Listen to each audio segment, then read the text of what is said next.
une bonne situation, ça, Scribe. You talking to me?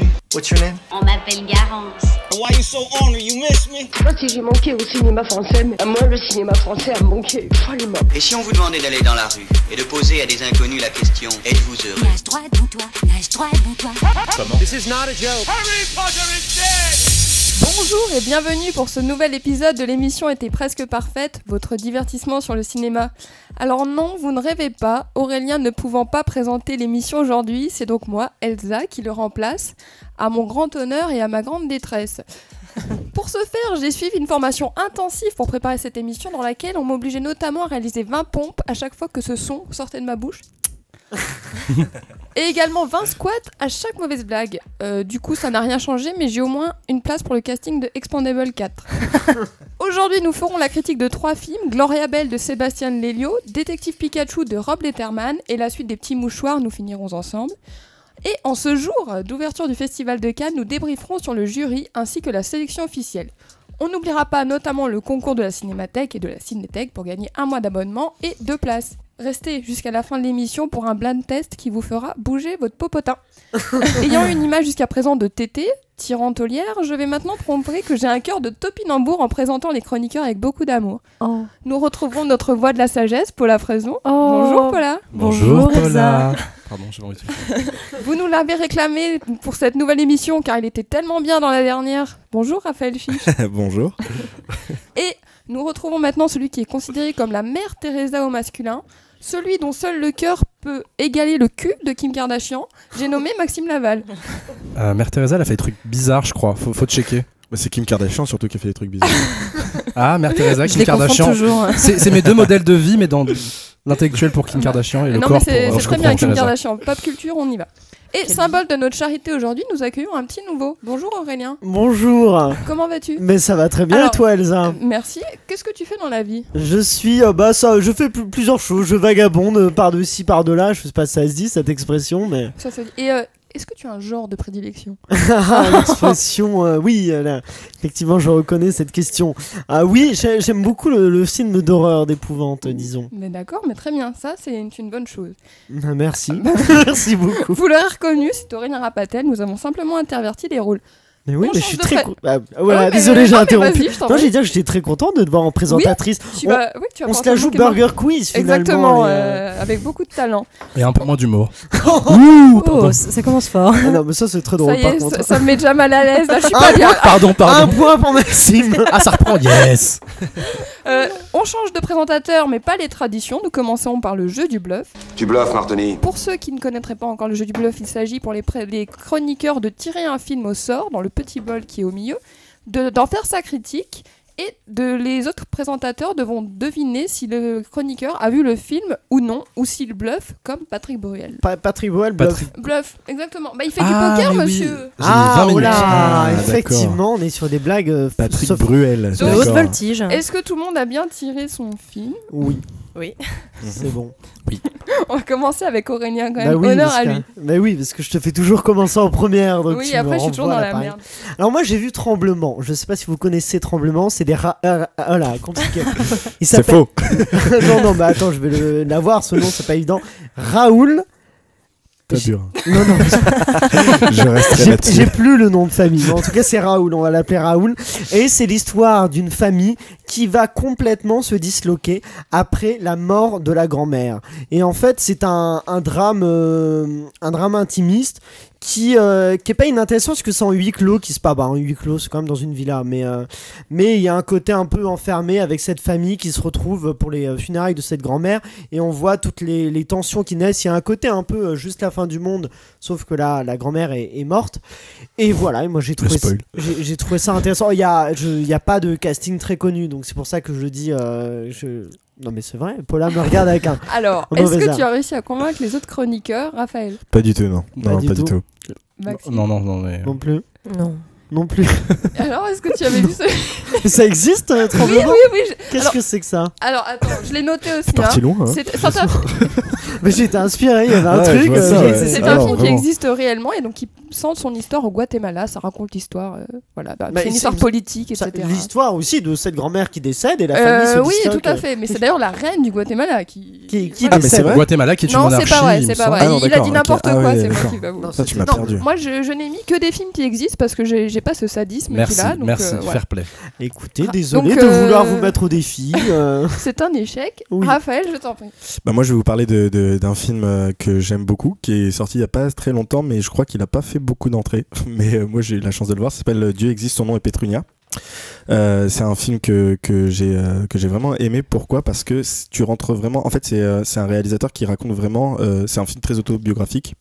Et en gros, il idéalise sa mère. Donc, il s'appelle Pétrunia. Donc, je sais pas si c'est russe ou si c'est. Enfin, je sais plus de quelle origine. Pétrunia. Pétrunia, voilà. Ça sonne russe. Oui, c'est ça. Hein. Et en fait, il raconte l'histoire de sa mère et c'est une histoire qui est assez simple et qui est vraiment très belle et de l'enfance jusqu'à la mort. Et il est un petit peu long, mais voilà. Et c'est un film qui est vraiment. Je me rappelle plus du nom du réal, mais voilà. Par Raoul, par exemple. C'est pas Raoul Taburin. Non, voilà. Et rien que le titre Dieu existe, son nom est Pétrunia, ça veut dire que, il y a une idéalisation de sa On mère. a le droit à une explication de texte en plus. Ouais. Très Une complet. petite analyse. Moi, je pense à un bluff. Moi, je crois à un gros bluff, ouais. Moi aussi. C'est pas gentil. Oh non. Bah si, C'est- Parce que tu l'as vu. Non, je l'ai pas vu, mais c'est pas gentil. D'accord. Entendable. Non mais attends, Dommage. Dieu existe, son nom est Pétrunia. C'est quoi ce Je film l'ai vu dans les Je affiches vois- de. je vois les de- affiches, ouais. Non, et pour ça de m'a vrai fait toujours rire à chaque fois. Je me suis dit putain, c'est génial. Ah, j'ai jamais vu ce film. Puis au moment où t'as buté sur Petrovna, Putain. Il n'a pas vu l'affiche. Maxime, putain. seras-tu détrôné Patrick Bruel ? On t'écoute. Comment je peux Des bonnes enchaîner blagues, là. Comment je peux enchaîner sur Patrick Bruel Moi j'ai vu Lourdes. Le réal, je le connais pas parce que c'est du documentaire. Donc qui connaît les réals de documentaire ? Pardon. Mais je les aime. Mais on les aime. Mais on les oublie. C'est triste. Mais on les connaît pas. Mais on les connaît pas. Pas Je suis scénariste. Je connais le concept. Ils sont nécessaires. Et du coup, en fait, moi j'ai vu la bande-annonce et moi je suis quand même très athée. Du coup, ce truc-là de ferveur, de croyances très très puissantes, de miracles, moi c'est pas des trucs que je connais bien ou qui me touchent profondément. Mais la bande-annonce était tellement bien que je me suis chauffé. Et en fait, les portraits sont hyper émouvants. On comprend un peu le désespoir pour certains parce qu'il y a beaucoup de gens qui sont infirmes, qui y vont et tout ça. Le côté un peu maniaquerie, il y a des gens qui rapportent de l'eau, enfin c'est un truc de dingo. Et de voir ça en France, hein, aussi un peu de voir ça qui existe encore à cette époque, c'est quand même très surprenant.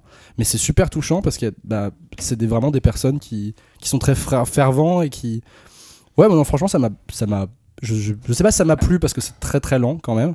Mais il y a des portraits qui sont super chouettes et je pense que ça vaut le coup d'œil. Alors, voilà. est-ce que les autres chroniqueurs sont convaincus ? Moi, je dirais bluff. On peut poser des questions ? Non. Non. Merde, putain. Bluff. Bluff. Vous êtes des fils de chiens. Et vous irez tous en enfer. C'est bien un bluff.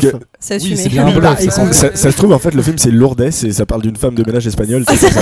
Alors, figure-toi que Non, je me suis rendu compte que c'est j'étais bien tellement sûr, gay que quand j'ai vu Lourdes, j'ai pensé à Lourdes comme le nom de la fille de Madonna.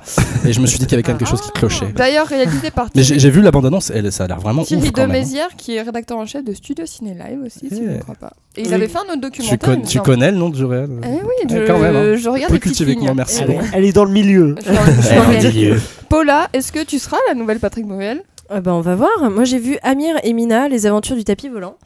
Et C'est alors. quoi ces films qu'elle a mis, Elsa? Je veux dire. Elle surprend tout le monde. Mais non, je l'ai vraiment vu parce que ma tante est venue avec sa fille et elle a 10 ans. Donc du coup, c'était le film d'occasion. Ça passait bien. Et c'est beaucoup mieux que Aladdin. Et voilà, je m'arrête là tout de suite en fait parce que je peux pas en fait convaincre les gens que j'ai été voir un film. Voilà. C'est drôle Moi parce que j'abandonne. j'étais en train d'écrire les points, puis je me suis dit, Paula, je peux déjà lui mettre 0. Oh la violence. Ah non, mais c'est. Je vois pas ce que je pouvais faire pour sauver là. Le bateau était déjà au fond de l'eau. Titanic, c'était fini. Le tapis. Et Elsa, toi, Pardon. qu'as-tu vu? C'est pas volé. Attendez, les chroniqueurs ne m'écoutent plus. On ne sait plus quoi faire. Moi, j'ai vu Cœur ennemi, donc avec Keira Knightley et Jason Clarke. C'est un film qui se passe durant la Seconde Guerre mondiale. Je rappelle qu'elle a Google. Continue. Oui, exactement. Je vais vous dire, j'ai beaucoup apprécié ce film parce que c'était Bien sûr. très fin. Mhm. Et Ça se mange sans fin. Et ça se mange sans vin. Merci, je vais y aller. Moi, j'ai envie de dire, j'ai pas besoin d'en dire beaucoup pour que vous deviniez si j'en ai vu. Oui, ça, je pense Ouais, qu'on tu a l'as fait. pas vu. Oui, on a bien vous avez dit oui, c'est vrai, je l'ai vu. Oui, Non, c'est pas vrai, j'ai pas non, vu. tu bluffes. Oui. Ah ouais. Mais c'est quoi ces films que tu Direct. nous as mis? Mais c'est des films Bah qui sont sortis. arrêtez, vous l'avez. Ouais, moi j'ai vraiment vu Ah la ouais bande. Je me défends, j'ai Ah vraiment oui, vu la mais bande moi annonce. aussi j'ai vu la J'ai bande brodé de annonce aussi. ouf, mais Moi, j'ai vraiment pas vu Dieu Mais existe, pourquoi son nom est Moi, j'ai Pétronia. rien. Je te fous de ma Mais gueule. ce sont des films qui sont sortis au cinéma et voilà. Mais oui, il y a les Des- affiches partout. Mais d'ailleurs, tu dis c'est quoi ces films, mais personne n'a réussi. Pourtant, c'était des films plutôt connus. Moi, le non, dessin en animé, vrai- merci, en vrai- mais non. Hein. En vrai, moi j'ai trouvé plus connu que je sais pas les prénoms, les noms des films que t'avais inventés la dernière fois. Sérieux, Je sais pas. Pétronia, vous connaissiez? Oui, enfin, j'ai vu l'affiche. Moi Ouais. non. Ouais, Mais, les roses. Et il y avait notamment Hellboy aussi dans le petit boy. Ah, mais personne j'aurais l'a- bien Le aimé tapis piocher volant, Hellboy. Personne l'a tiré. Bref, passons aux critiques maintenant et on va commencer par Gloria Bell de Sébastien Lelio. Life just goes by in a flash. Like that. I know. You tell me the same thing every 10 years. Il s'agit donc du remake en langue anglaise de son propre film, Gloria, sorti en 2013. Et ce film nous plonge tout simplement dans la vie de Gloria Bell, cinquantaine d'années, divorcée, et qui essaie de vivre au travers de son identité et son indépendance. Qu'avez-vous pensé de ce film ? Je commence par Aurélien. Ah bah alors moi, écoutez, il va falloir que je fasse une déclaration d'amour à Julianne Moore, puisque c'est une actrice pour moi qui... le film, on repose beaucoup sur elle, même s'il y avait un remake, c'est un remake, donc à la base, je ne Juste, connais pas quelqu'un l'a l'actrice. vu le remake Oui. ou pas ? Le truc de base. L'original. L'original. Ouais, Ouais. non. Pardon, oui, le truc de base. Non. Oui, Attends, et je l'ai vu. Ah oui, tu dis oui, c'est ça. Le truc de base, du coup, le film original. tu Il l'as vu est- Le Ouais. film original, je Il l'ai est vu. différent de celui-là.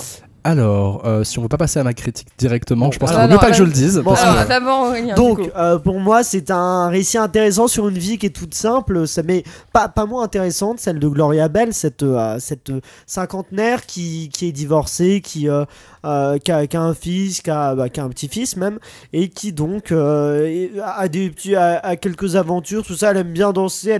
C'est un récit qui est vraiment très simple, mais je trouve qu'il y a une beauté dans le sens où c'est un récit qui moi je ne suis pas une femme, je me permets de vous l'apprendre, mais je pense que ça peut décomplexer les femmes en montrant une femme de 50 ans qui s'assume, qui va danser, qui fait pas de chirurgie esthétique. Julianne Moore, l'actrice, n'en a pas non plus, et c'est un récit qui est lumineux, je dirais comme ça, après il y a quelques lenteurs. Je vois Raphaël, je crois que les lenteurs ont eu Raphaël, mais moi j'ai trouvé que j'ai été vraiment pris dans ce récit, dans cette vraiment Julianne Moore est vraiment étincelante, et si elle avait pas été là, j'aurais peut-être un peu décroché plus tôt, mais là j'ai tenu longtemps parce qu'elle était là.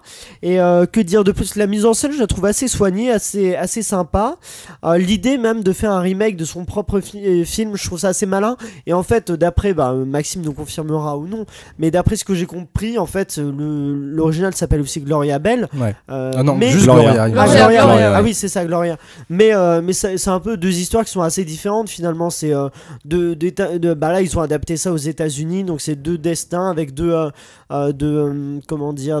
problématiques sont différentes. Et c'est assez proche. Vraiment, je saurais pas te Maxime. dire, parce que je vais avouer, en fait, je me suis rendu compte que j'avais déjà vu ce film, enfin, on va dire, à la fin, quand la même chanson est passée que dans le film précédent, et je me suis dit, c'est la chanson ça veut Gloria, dire que oui. le premier film, je me suis dit, en fait, le premier film, je l'ai vu et je ne m'en souviens plus, mais genre zéro, quoi. Oui. À part cette scène, parce que cette chanson est quand même géniale. Ouais. Mais c'est peut-être le premier film pour le coup qui est oubliable et non le second. Je sais pas. Non, je sais pas. N'ayant pas vu le premier. Si j'embraye, du coup. Ah bah vas-y. À mon sens, moi je le trouve très oubliable pour beaucoup de raisons, et en même temps Le premier ou le deuxième charme, les deux, hélas. Les deux.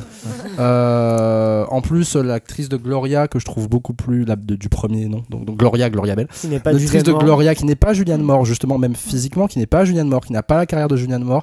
Moi j'aime pas trop ce concept de on fait un remake et puis on prend quelqu'un de beaucoup plus canon, beaucoup plus bankable, et après on veut nous dire que la cinquantaine c'est joli, alors que t'as pris Julianne Moore. Je suis désolé, mais toutes les femmes de 50 ans ne ressemblent pas à Julianne Moore. Vraiment donc d'accord du avec coup ça dans le aussi. concept, merci mais non merci.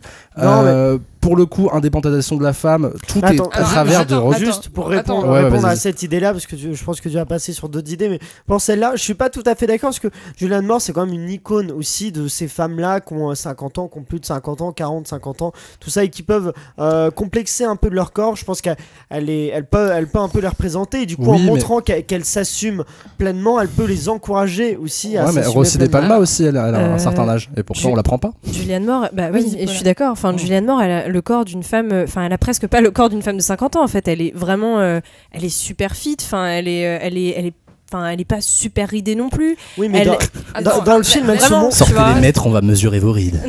Enfin voilà quoi. Il y a des femmes de 50 ans qui sont plus marquées ou qui ont un corps par exemple où, je sais pas, tu vois plus les marques de la maternité, ce genre de choses et tout. Et là, tu vois pas ça du tout quoi. Donc, après, Julianne Moore aussi est en partie productrice, donc peut-être qu'elle a pu dire, on fait le film, mais c'est moi qui joue. Et là, tu dis pas, non.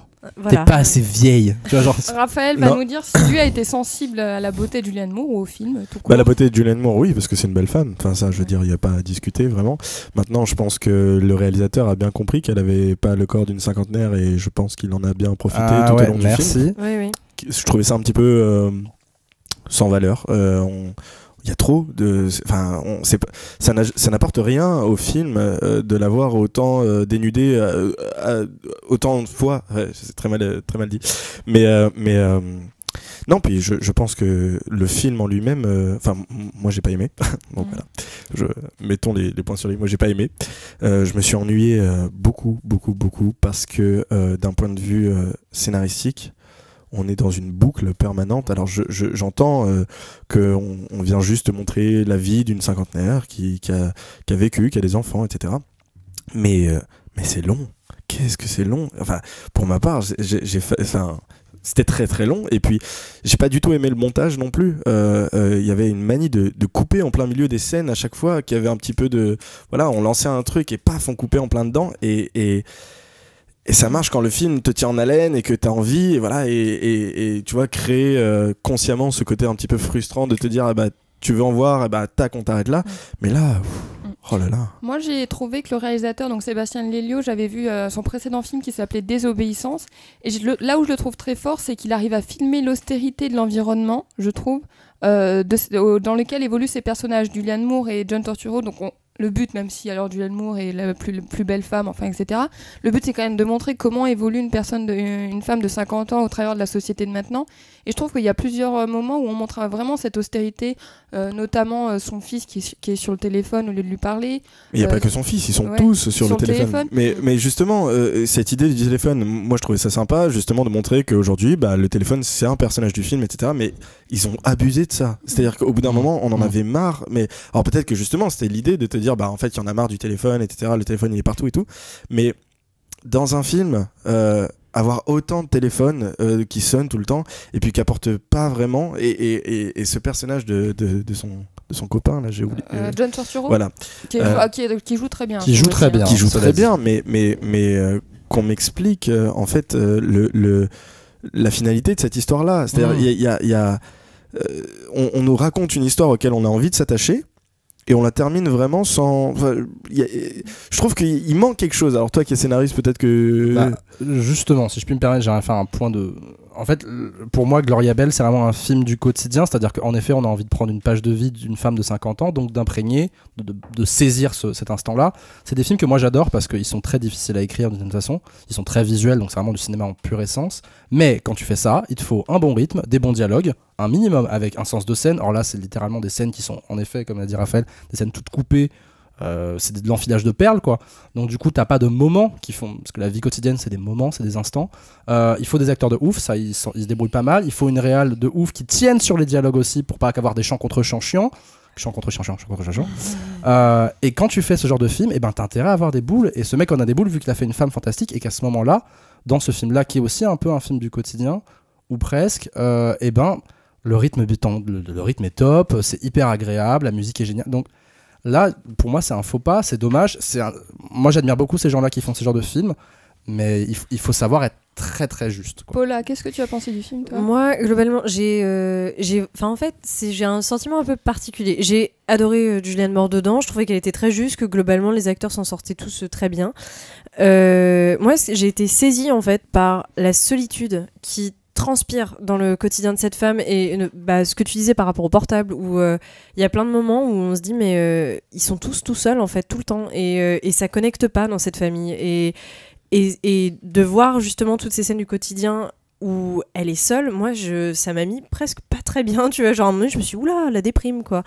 J'ai trouvé que la BO était très agréable, ça m'a un peu tenue en haleine en me disant oh ok, j'ai envie de chanter avec elle dans la voiture, tu vois, il y a 2-3 moments je me dis ok, c'est bien, ça me réveille, mais je trouve que il y a des moments où tu te dis ah, c'est pas si mal filmé que ça, genre toute l'ouverture, en fait tu plonges et tout dans la foule de la boîte de nuit et tout, tu te dis ah, ça va être bien, et après je suis d'accord avec toi Maxime, il y a des chants contre chants complètement où il y a des moments où je me suis dit mais pourquoi ils filment ça comme ça, en fait, enfin, ça casse un peu le truc, mais sur le fond de ce personnage, en fait, de cette femme là à 50 ans, et où t'as l'impression, en fait, que sa vie elle essaye de passer à autre chose mais ça prend pas.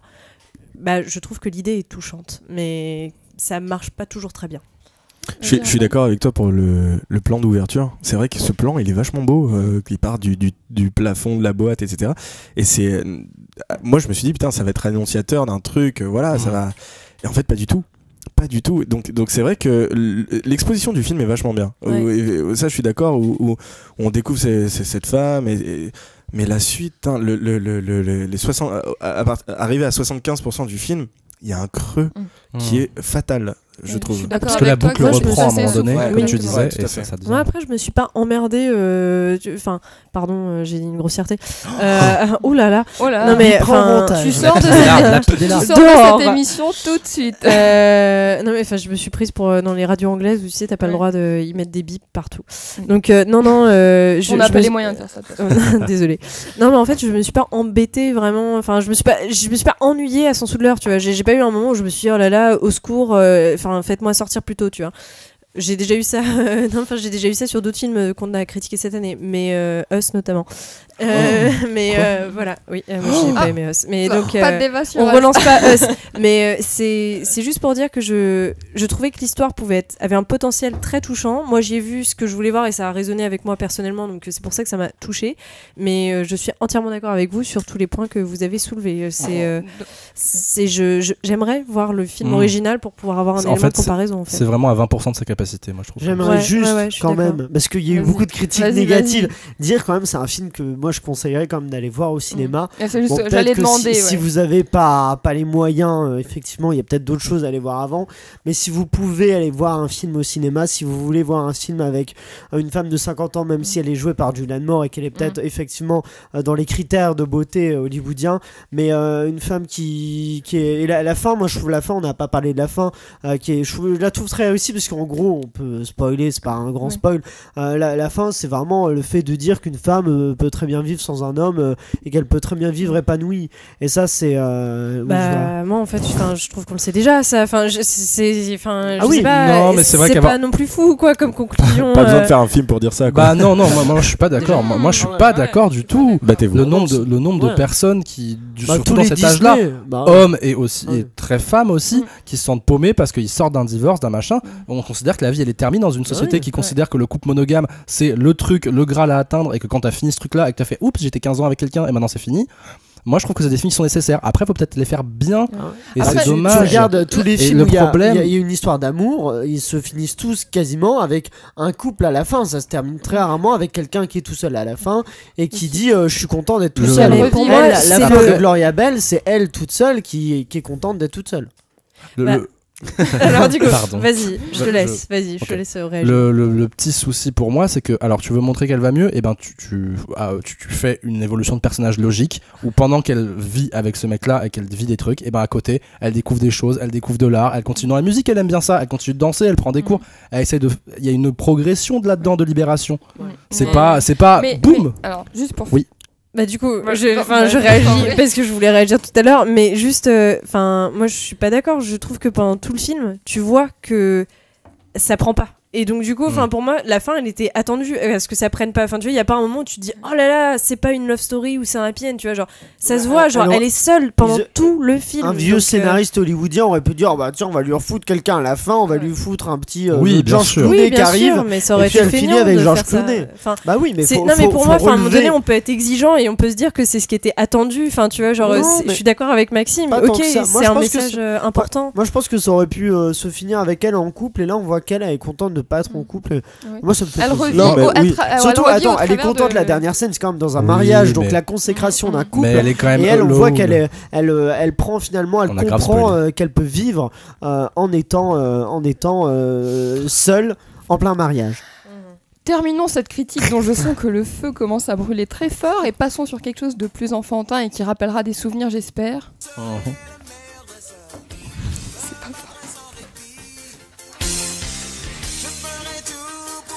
C'est bien sûr le film Pokémon ou Détective Pikachu plus précisément, donc avec Justice Smith et Ryan Reynolds. Arrête de parler, t'as une hallucination. C'est toi l'hallucination.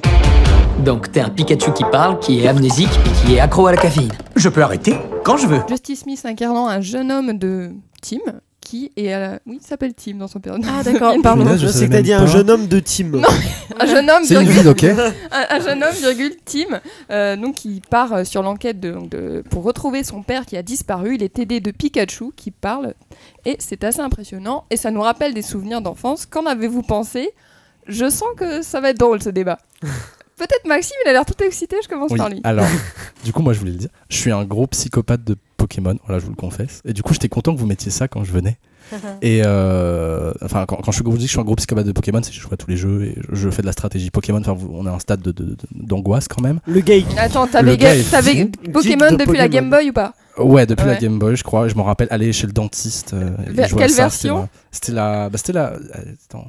Bon, est-ce que c'est le débat le plus intéressant ? C'est passionnant, d'accord. Tu te calmes, c'est passionnant. Là, c'est et du coup, quand Détective Pikachu est sorti, je me suis dit, oh mon dieu, c'est quoi cette emmerde ? Et là, j'ai vu les Pokémon réalistes et du coup, je me suis fait pipi dessus. Et du coup, j'ai suivi les trailers de ouf. Et du coup, j'étais à fond. Et du coup, je me suis dit, ça va être incroyable. Et c'est tout ce dont on a rêvé quand tu adores Pokémon. Et là, je me suis pris le truc hier dans la tête et c'était. Juste, je précise que c'est le premier film en prise de vue réelle de l'univers Pokémon, ouais. Ah oui, bah de toute façon, il n'y a pas eu de. Il y a eu des films au ciné. Ah oui, par contre, je suis pas du tout calé ces trucs-là, dessin animé, ça m'intéresse voilà, pas. j'ai fait mes petites recherches, tu peux continuer ta critique. Et du coup, moi j'étais super à fond. C'est vrai que je trouve les visuels. Moi j'ai adoré les visuels, je suis désolé, le Pikachu il est très bien foutu. Tous les Pokémon qu'on connaît depuis des années, ils sont vachement intéressants. Je trouve l'équipe artistique vachement intéressante. Est-ce que c'est forcément toujours bien rendu dans le film ? Il y a des petits moments où je suis un peu en mode. Mais voilà, et du coup, je me suis dit. Enfin, il y a quand même le moyen d'envoyer du rêve, de vraiment t'immerger dans un monde, un truc à la. Je sais pas, des trucs avec grandes épopées cinématographiques où là, t'as un vrai monde, t'as un vrai truc, et donc, pendant tout le film, tu fais ah, il y a truc, il y a machin. Le film Pokémon, il y a pas assez de Pokémon. C'est-à-dire que tu t'es jamais immergé dans ce monde, t'as vraiment l'impression que c'est comme toi, tu te balades dans la rue, puis on a mis des autocollantes sur la vraie vie, et que tu vois des Pokémon de temps en temps, donc déjà, ça a énorme défaut pour un film Pokémon. Et puis le scénario est très enfantin, mais même pas dans le bon sens. Mais c'est un film pour enfants. Ouais, mais il y a film pour enfants et film pour enfants. Tu vas voir Shrek et tu vas voir Pikachu. Bien sûr, mais c'est pas. Oui, d'accord. T'as pas la même donnée. Non, mais là, ils prennent. Alors attendez, pas tous en même temps. Ils prennent les enfants pour des teubés. On peut le dire parce que y a quand même une séquence. Il faut que je vous raconte cette séquence. C'est un problème. On voit un accident une première fois au tout début du film. Ensuite, on le revoit en hologramme. Et ensuite, on voit Pikachu qui avance sur le pont où s'est passé l'accident. On reconnaît quand même que c'est le même endroit, mais le mec s'est dit peut-être les gens ils vont pas reconnaître. Du coup, pouf, ils te font un flashback qu'ils amènent avec un flash, parce que flashback, faut bien placer un flash dedans. Donc t'as un flash où tu revois la séquence pour la 3e fois. Et là, ils se sont dit, on n'est pas sûr qu'ils ont compris. Du coup, il y a Pikachu qui dit, ah, mais c'est là que s'est passé l'accident. C'est quand même incroyable. Je veux dire, ils prennent vraiment les gens pour des teubés. Voilà, et qu'est-ce que tu as pensé du film dans son intégralité, du coup? Non, je m'attendais pas à grand chose. Donc finalement, j'ai pas été. Attends, t'étais fan ou pas, toi, des Pokémon? Non, pas du tout. J'ai pas été déçu, mais j'ai pas aimé non plus. Je trouve que c'est vraiment pas un film intéressant. Je pense que les enfants ont 1000 fois mieux à voir que ça. Même on dit souvent Pixar, mais quand même Pixar, tu vas voir Coco, ça a de la gueule. Tu vas voir des textes Pikachu, voilà. La t'as gueule. T'as une ambiance et tout, t'as un truc. Le film te happe, te bouffe et il te fait mais tu sortiras pas. Et là, je suis arrivé, je me suis dit je veux ça. J'ai toujours vécu. Moi, j'avais envie de sortir là. Et là, t'étais là, mais en mode mais enfin. C'était facile. j'étais atterré quoi. Paula, qu'est-ce que tu en as pensé toi? Moi j'ai pas joué à Pokémon, mais je collectionne les cartes. Donc voilà. J'étais pareil que toi, Maxime, j'étais super étonnée. Je me suis dit, mais ça me rassure. Où sont les Pokémon? J'étais choquée. Je me suis dit, mais ok, on va voir Détective Pikachu. Donc je me dis, bon, bah d'accord, ça va être centré sur Pikachu. Pikachu est très mignon. Pikachu, t'as envie de le caresser sous les pattes. Genre, il a l'air faire des câlins pendant tout le film. Ouais, il y a juste la voix de Ryan Reynolds qui. Moi, j'adore détonne un peu. le... Ah oui, c'est très bien. Oui, ça, je trouve que ça marche très bien. Mais juste, il est très mignon. Désolé, je t'ai coupé. Mais tu coupes beaucoup, Aurélien. Je suis pas d'accord. Oui, parce qu'il est quand même très mignon. Allez, très mignon. Non, mais enfin, il y a des Pokémon, j'étais très déçue de leur aspect, notamment Carapuce et tout. Je me disais, bah non. Il a une sale gueule, lui. Ouais, bah voilà, c'était raté. Sinon, à part ça, le scénario, mais au secours. Enfin, je pense que j'ai vu le film avec Aurélien et j'ai dû le regarder à peu près toutes les 10 minutes avec un air absolument profondément exaspéré. Toutes les 10 minutes, toutes les 30 secondes. Paula se retournait vers moi. Je Lubris. Il t'a encore coupé, hein, je veux pas juste dire. Continue. Ouais. Et donc, du coup, non, mais c'était dur, quoi, pour moi, parce que je trouvais que c'était profondément prévisible et je trouve ça dommage, en fait, parce que on peut faire un film pour enfants de qualité et là, mais tous les twists sont attendus et il n'y a pas de surprise en fait. Donc, du coup, je suis pas rentrée dans le film et j'attendais que ça se passe. J'étais là à me dire, bon, allez, alors du coup, le méchant va intervenir là. Ah, d'accord. Oh, dis donc, il se passe ça. Oh, bah, pas de surprise, tu vois. Raphaël, casse-pied. Un petit peu comme Aurélien, moi j'ai un trou de mémoire, je sais pas si c'est toi qui as dit ça. Mon prénom c'est Aurélien. Il s'appelle Aurélien. non, je sais que c'est Aurélien, mais je sais pas si c'est toi qui as dit j'y suis allé sans vraiment rien m'attendre. Oui, c'était toi. C'est moi. Donc j'avais raison. J'avais raison, je reprends, merci beaucoup. Donc un petit peu d'accord comme Aurélien, moi j'ai pas du tout grandi avec Pokémon. D'ailleurs, j'ai pas grandi avec ni Yu-Gi-Oh, ni Dragon Ball Z, etc. D'ailleurs, j'ai pas pas grandi. C'est pas la même chose en fait, c'est pas la même chose du tout en fait. Calme-toi. Pardon, j'ai en train de couper mon micro. Mais donc du coup voilà, je savais pas quoi m'attendre, je m'attendais pas à grand chose effectivement, donc je redis exactement la même chose, j'ai pas été déçu non plus, non, moi je suis pas, effectivement, alors, je trouvais les effets spéciaux assez bien faits, enfin je trouvais que effectivement Pikachu est archi mignon, ça c'est sûr, mais sinon dans l'ensemble je trouvais ça, ça m'a pas choqué en mode c'est vraiment dégueu comme film. L'histoire était vraiment nulle, mais ça de toute façon tu vas voir Détective Pikachu, tu peux pas, je veux dire la réponse est dans la question. Mais non, mais je suis désolé. Moi je pense que sur les trucs commerciaux comme ça, hyper marketing, tu fous 2-3 personnes qui sortent les doigts du cul. Bah oui, mais ça n'existe pas ça pour l'instant. Les gens qui se mettent bien sûr que si, des films commerciaux de merde. Là en tout cas ils ont vraiment suivi la lignée des films commerciaux de merde, mais je sais pas. Non mais après moi je trouve que sortir Ryan Reynolds aussi pour ce film là, enfin Ryan Reynolds qui, j'ai pas l'habitude qu'il soit dans des films commerciaux de merde. Si films commerciaux de merde, si. Oui, Deadpool, mais je trouve pas ça, je dirais pas de merde. Oui, moi je dirais pas de merde. Non mais là c'est pas créativité, il y a une envie, il y a quelque chose. Bien sûr. Mais non mais c'est vrai que Ryan Reynolds à la fin oui, bon, ça c'est un peu bizarre. Ça tombe à plat. Moi j'ai bien aimé, je trouvais ça drôle. En fait, j'ai eu un moment d'illumination de ah bah non, ils peuvent pas changer l'acteur en fait. Ils vont forcément mettre Ryan Reynolds. Je te jure que c'est vrai, je l'ai vu tout à l'heure. Quand Ryan Reynolds apparaît, il y a un mec derrière, il a fait ah. Mais ça, j'ai pas compris. Si, parce que Ryan Reynolds ressemble à 0% au personnage principal. C'est incroyable. Dont il est censé être le père, donc c'est pour ça, je pense qu'on peut rire. Ouais, c'est vrai. Bah c'est pas bête en même temps, il pouvait avoir un père blanc. Juste. Bah aussi, oui. Non mais physiquement, tu es mon père, mon chéri. Ah non mais c'est pas bête. À l'école, ils appelaient la police quand ils viennent me chercher, donc. Non mais c'est pas parce qu'il est blanc, c'est juste parce que je trouve que physiquement il a aucun trait commun avec le fils, mais en dehors de ça, ils se sont dit il est un peu jeune quand même pour être son père. Du coup, ça par contre c'est vrai, genre vas-y mets-toi un menton en cuir et tout. Tiens, on va te mettre un peu de farine dans les cheveux comme ça, tu vas faire un peu cheveux blancs, c'est assez ridicule. Moi il y a un truc que j'ai noté qui m'a un peu agacé, c'est quand même le personnage féminin ne sert à rien, mais vraiment à rien. Mais c'est terrible. C'est un film commercial jusqu'au bout.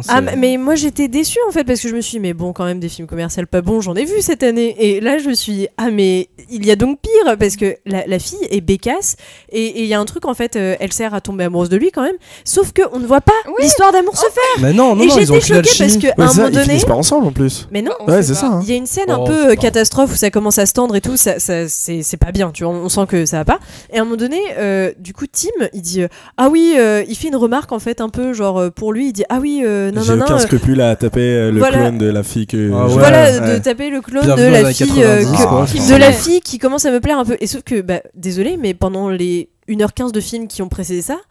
En fait, ils s'en foutent. T'avais juste Pikachu qui disait à Tim, allez, vas-y et tout ça. Et tu sais qu'ils ont assez de coupes de Ryan Reynolds et de conneries qui se sont dit pour pouvoir faire un film R-rated. Ah oui, mais c'est sûr. Énorme. Voilà, c'est ça le film que je veux voir. Merde. Mais oui, mais moi c'était le seul intérêt que j'avais pour le film, c'était Ryan Reynolds. Je me suis dit peut-être qu'il a apporté un peu de côté transgressif dans Pikachu, un truc qui peut rendre le truc un peu. Ouais, je me suis dit, il s'est engagé sur un truc, il a fait Deadpool avant, c'est qu'il a dû. Non, mais en revanche, juste Pikachu. Alors attendez, pas tous en même temps. Pikachu dit con de mime. À un moment. Ouais, je croyais que c'était une référence à la Cité de la Peur. Bon, non. C'était le traducteur. Alors, merci d'ailleurs aux gens que l'on pense jamais. Le traducteur est top, ou la traductrice est top. Les gens qui ont fait les sous-titres sont top parce qu'ils ont mis plein de petites private jokes françaises aussi. Et je pense que c'est pas innocent. Et tu crois franchement, j'y crois. Mais alors, par contre, Paula, je crois pas. Moi, par contre, il y a un truc que je trouve qu'au niveau du scénario, on s'est quand même pas foulé, mais à un degré rarement atteint dans l'histoire du cinéma. Parce que il faut savoir quand même au début, donc du coup, on se dit merde, le père est mort et tout, oh là là, et voilà. Et donc, tu vois partout écrit Harry Goodman, et tout le monde dit c'est un homme bien. Et genre, mais moi, ça, j'étais à me dire, mais arrêtez quoi. Peut-être que tu traduises pour. Alors, Harry. Henry, mais on peut traduire par Harry quand même. Et Goodman, littéralement, ça veut dire l'homme bien. Oh mon dieu! Et donc, Goodman, c'est un homme bien, c'est un bon homme. Et il s'appelle Harry Goodman. Et tu le vois partout. Et tout le monde dit oh, c'était un homme bien, ton père. Tu sais que c'était quand même un homme bien. Et tu vois, Harry alors Goodman. Alors que c'est un policier, pardon. Période gilet jaune, excusez-moi. Je vais pas retomber là-dessus. Non, par contre, à propos de ça, effectivement, prévisible. Le twist, il y a un renversement de situation qui, si tu as un peu d'intellect, se prévoit dès le début du film. Je veux dire, tu vois le personnage de Billy Nagy, tu dis pourquoi est-ce que le grand Billy Nagy se fout là-dedans dans un petit rôle Nagy. Je suis méchant, pardon. Non, c'est drôle. Pourquoi est-ce qu'il va se mettre là-dedans? Est-ce que c'est vraiment pour jouer un petit personnage secondaire vaguement gentil? Bon, voilà, la fin nous montre que non. Mais de toute façon, c'était un peu. Pardon, excuse-moi. Vas-y. Non, mais vas-y, je t'en prie. Non, mais c'était un petit peu téléphoné. Il est en haut de sa grande tour. Je veux dire, rien qu'il te montre la tour, tu sais que c'est la tour du méchant, quoi. Enfin, je veux dire. En fait, je comprends pas comment j'ai pu me faire autant chier sur Gloria Bell que sur Détective Pikachu parce qu'en fait, le film n'a pas de rythme du tout. Je me suis fait plus chier sur Gloria Bell que Détective Pikachu. Non, c'est clair. Gloria Bell, c'était juste avant. Il y avait Julien mort dans Gloria. Moi, je vais conclure en disant que, à force de faire des twists et des twists, moi, à la fin, je comprends plus rien. En fait, je sais même plus pourquoi il y avait cette histoire. Donc, ça, c'est fini. C'est la faute de Christopher Nolan. Juste pour ça, moi, les twists, en fait, j'ai tout compris parce que je les ai vus venir. En fait, à chacun des trucs, je me suis dit. Non, mais en fait, c'est ça, je me suis dit, il est gentil. Il meurt. On va appeler ça les 360 à un moment donné. Je me suis dit à tous les coups, après ils vont nous faire croire qu'en fait le père il est pas hyper gentil. Ils font ça, puis ensuite si le père il est gentil mais c'est machin. Tout était prévisible, du coup en fait tu comprends tout. Non, puis le coup de Pikachu qui meurt, faut arrêter. On sait très bien qu'il va pas mourir. Moi j'avais tellement envie de voir un Pokémon mourir. J'étais en mode. Moi j'étais en mode mais Bichette, il a l'air tout mignon. C'est vrai qu'il est mignon. Il est quand même mort. Par contre, mention spéciale à tous les gens qui ont toujours trash talké sur Bulbizarre. Là ils étaient tous trop mignons. Alors là, désolé, mais il y en avait plein. Bizarre, je viendrai chez vous. Je sais pas ce que c'est. Je sais pas la rêve. Je ne sais pas ce que c'est. C'est les petits Pokémon verts qui arrivent au moment où Pikachu justement est dans le mal et il y en a toute une colonie et il l'emmène vers Mewtwo. Pourquoi le sérum il s'appelle R? Je pense que c'est une référence à la team Rocket. Ouais, je pense aussi. Et en fait, team raté plutôt. Par contre, j'aurais vraiment aimé voir la team Rocket débarquer dans le film. Oh non, pitié. Moi j'étais content que ça soit parce qu'il faut t'assumes Pikachu, t'assumes la team Rocket. Mais juste, c'est qui ça déjà? La team Rocket. Avec Raphaël. On a vraiment deux. Vous êtes out là, les gars. C'est des bouffeurs de salade. La team Rocket. Pardon. Ah oui, bonne soirée. Ton émission est fausse, Elsa. Avec Raphaël, on est actuellement sur un concours de blagues nulles. On voulait juste te faire une surprise pour ton anniversaire. Mais je ne veux pas fêter ce putain d'anniversaire! Merde! Finissons maintenant par Nous finirons ensemble de Guillaume Canet, qui est donc la suite des Petits Mouchoirs sortis en 2010. Pour faire court sur l'intrigue, le groupe d'amis qui n'avait plus revu Max depuis 3 ans décide de lui faire une surprise pour son anniversaire et donc de le rejoindre dans sa maison dans l'ouest de la France. Ce qui ne sera pas du tout du goût du principal intéressé, interprété par François Cluzet. Qu'avez-vous pensé du film Aurélien, je t'en prie. On commence par moi. Eh bien écoutez, nous finirons ensemble.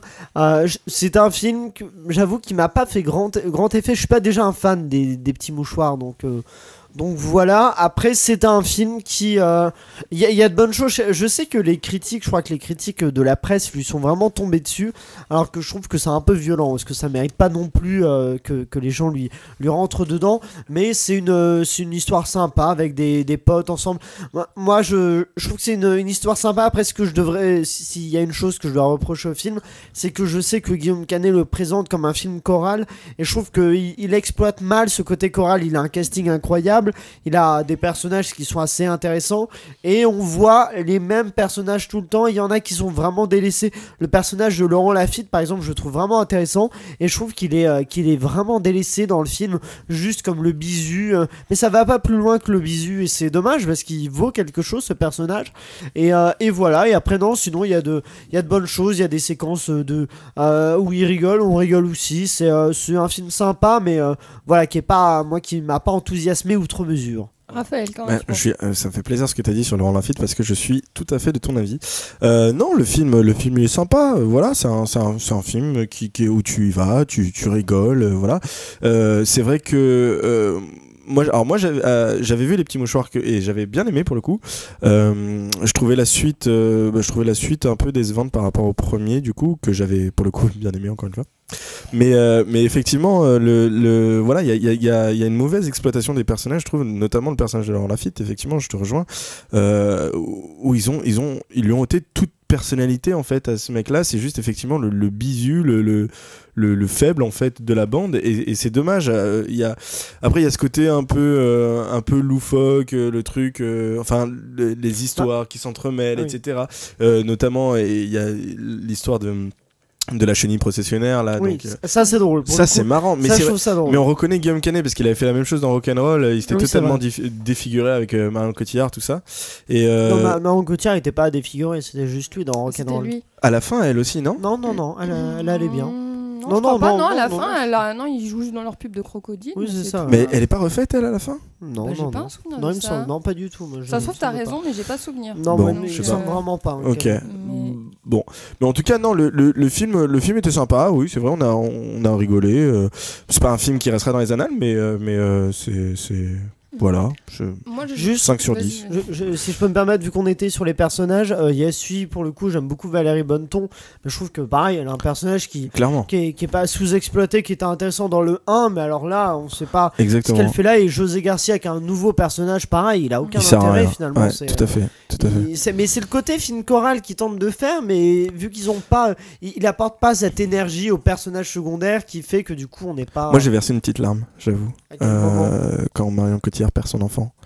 Je trouvais cette non, perd son enfant, l'enfant de non, attends, quand je dis père, il ne meurt pas, elle littéralement elle le perd. Ouais, c'est vraiment il était là et puis il était plus là quoi. Non mais non, je voulais du drame. Crois que c'est pas un vrai spoiler. Non, c'est pas un vrai. Non, je me serais pas permis. Non, mais j'ai versé une petite larme parce que je trouve qu'elle a bien joué. Elle a très bien joué cette scène sur le bateau là. Elle m'a. Elle est vraiment dedans. Elle saute. On voit qu'elle est. Alors qu'au début, je trouve qu'elle est un peu dans le surjeu de je m'en bats les couilles de mon fils. On va biper aussi bon. Non mais ouais, mais elle joue l'ado trentenaire. Ouais. Non, c'est vrai. Qui passe pas trop, mais ça quand elle est dans le Moi je trouve que les acteurs interprètent bien leur rôle, et notamment du coup François Cluzet qui est le personnage principal, mais qui joue vraiment extrêmement bien, je trouve. Et je crois son personnage très fort. Et effectivement, le personnage de Laurent Lafitte, je suis un peu triste pour lui tout le long du film, parce que tout le long du film, j'espérais qu'enfin. Je suis sûr que tu t'identifies au personnage de Laurent Lafitte. Oh, c'est tellement méchant. Non, dans ce côté, il t'arrive toujours des choses incroyables. Tu serais capable de prendre des chenilles puis d'avoir le visage tout gonflé. Ah oui, alors moi j'ai pas trouvé cette séquence drôle, mais moi ça m'a fait rire. Non, mais pour une autre histoire, mais du coup, j'ai. Pourquoi t'as un passif avec les chenilles processionnaires? En fait, je viens de me dire, j'aurais pas dû dire ça parce que maintenant je dois expliquer pourquoi. Parce que t'as des allergies. En fait, voilà, moi je fais des allergies. Et j'en ai un peu marre qu'à chaque fois on représente une crise d'urticaire ou un œdème de coin qu'au cinéma, c'est pour se foutre de la gueule de la personne. Dans ces moments-là, elle doit juste partir aux urgences parce qu'elle va mourir. La chenille processionnaire, t'as déjà vu quelqu'un faire une réaction aux chenilles processionnaires? Je sais même pas si ça existe une chenille. Ah ouais, si, ça existe. Alors moi je les imagine faire la conga en fait, procession. Mais alors du coup, est-ce que c'est une réaction comme ça? Alors je sais pas parce qu'en général je crois que t'as de grandes chances de mourir. Bah oui mais tout le monde se fout de sa gueule. Ouais, mais alors ça par contre ouais, c'était assez c'est-à-dire que une heure après il était redevenu normal. Oui, bon c'était rigolo.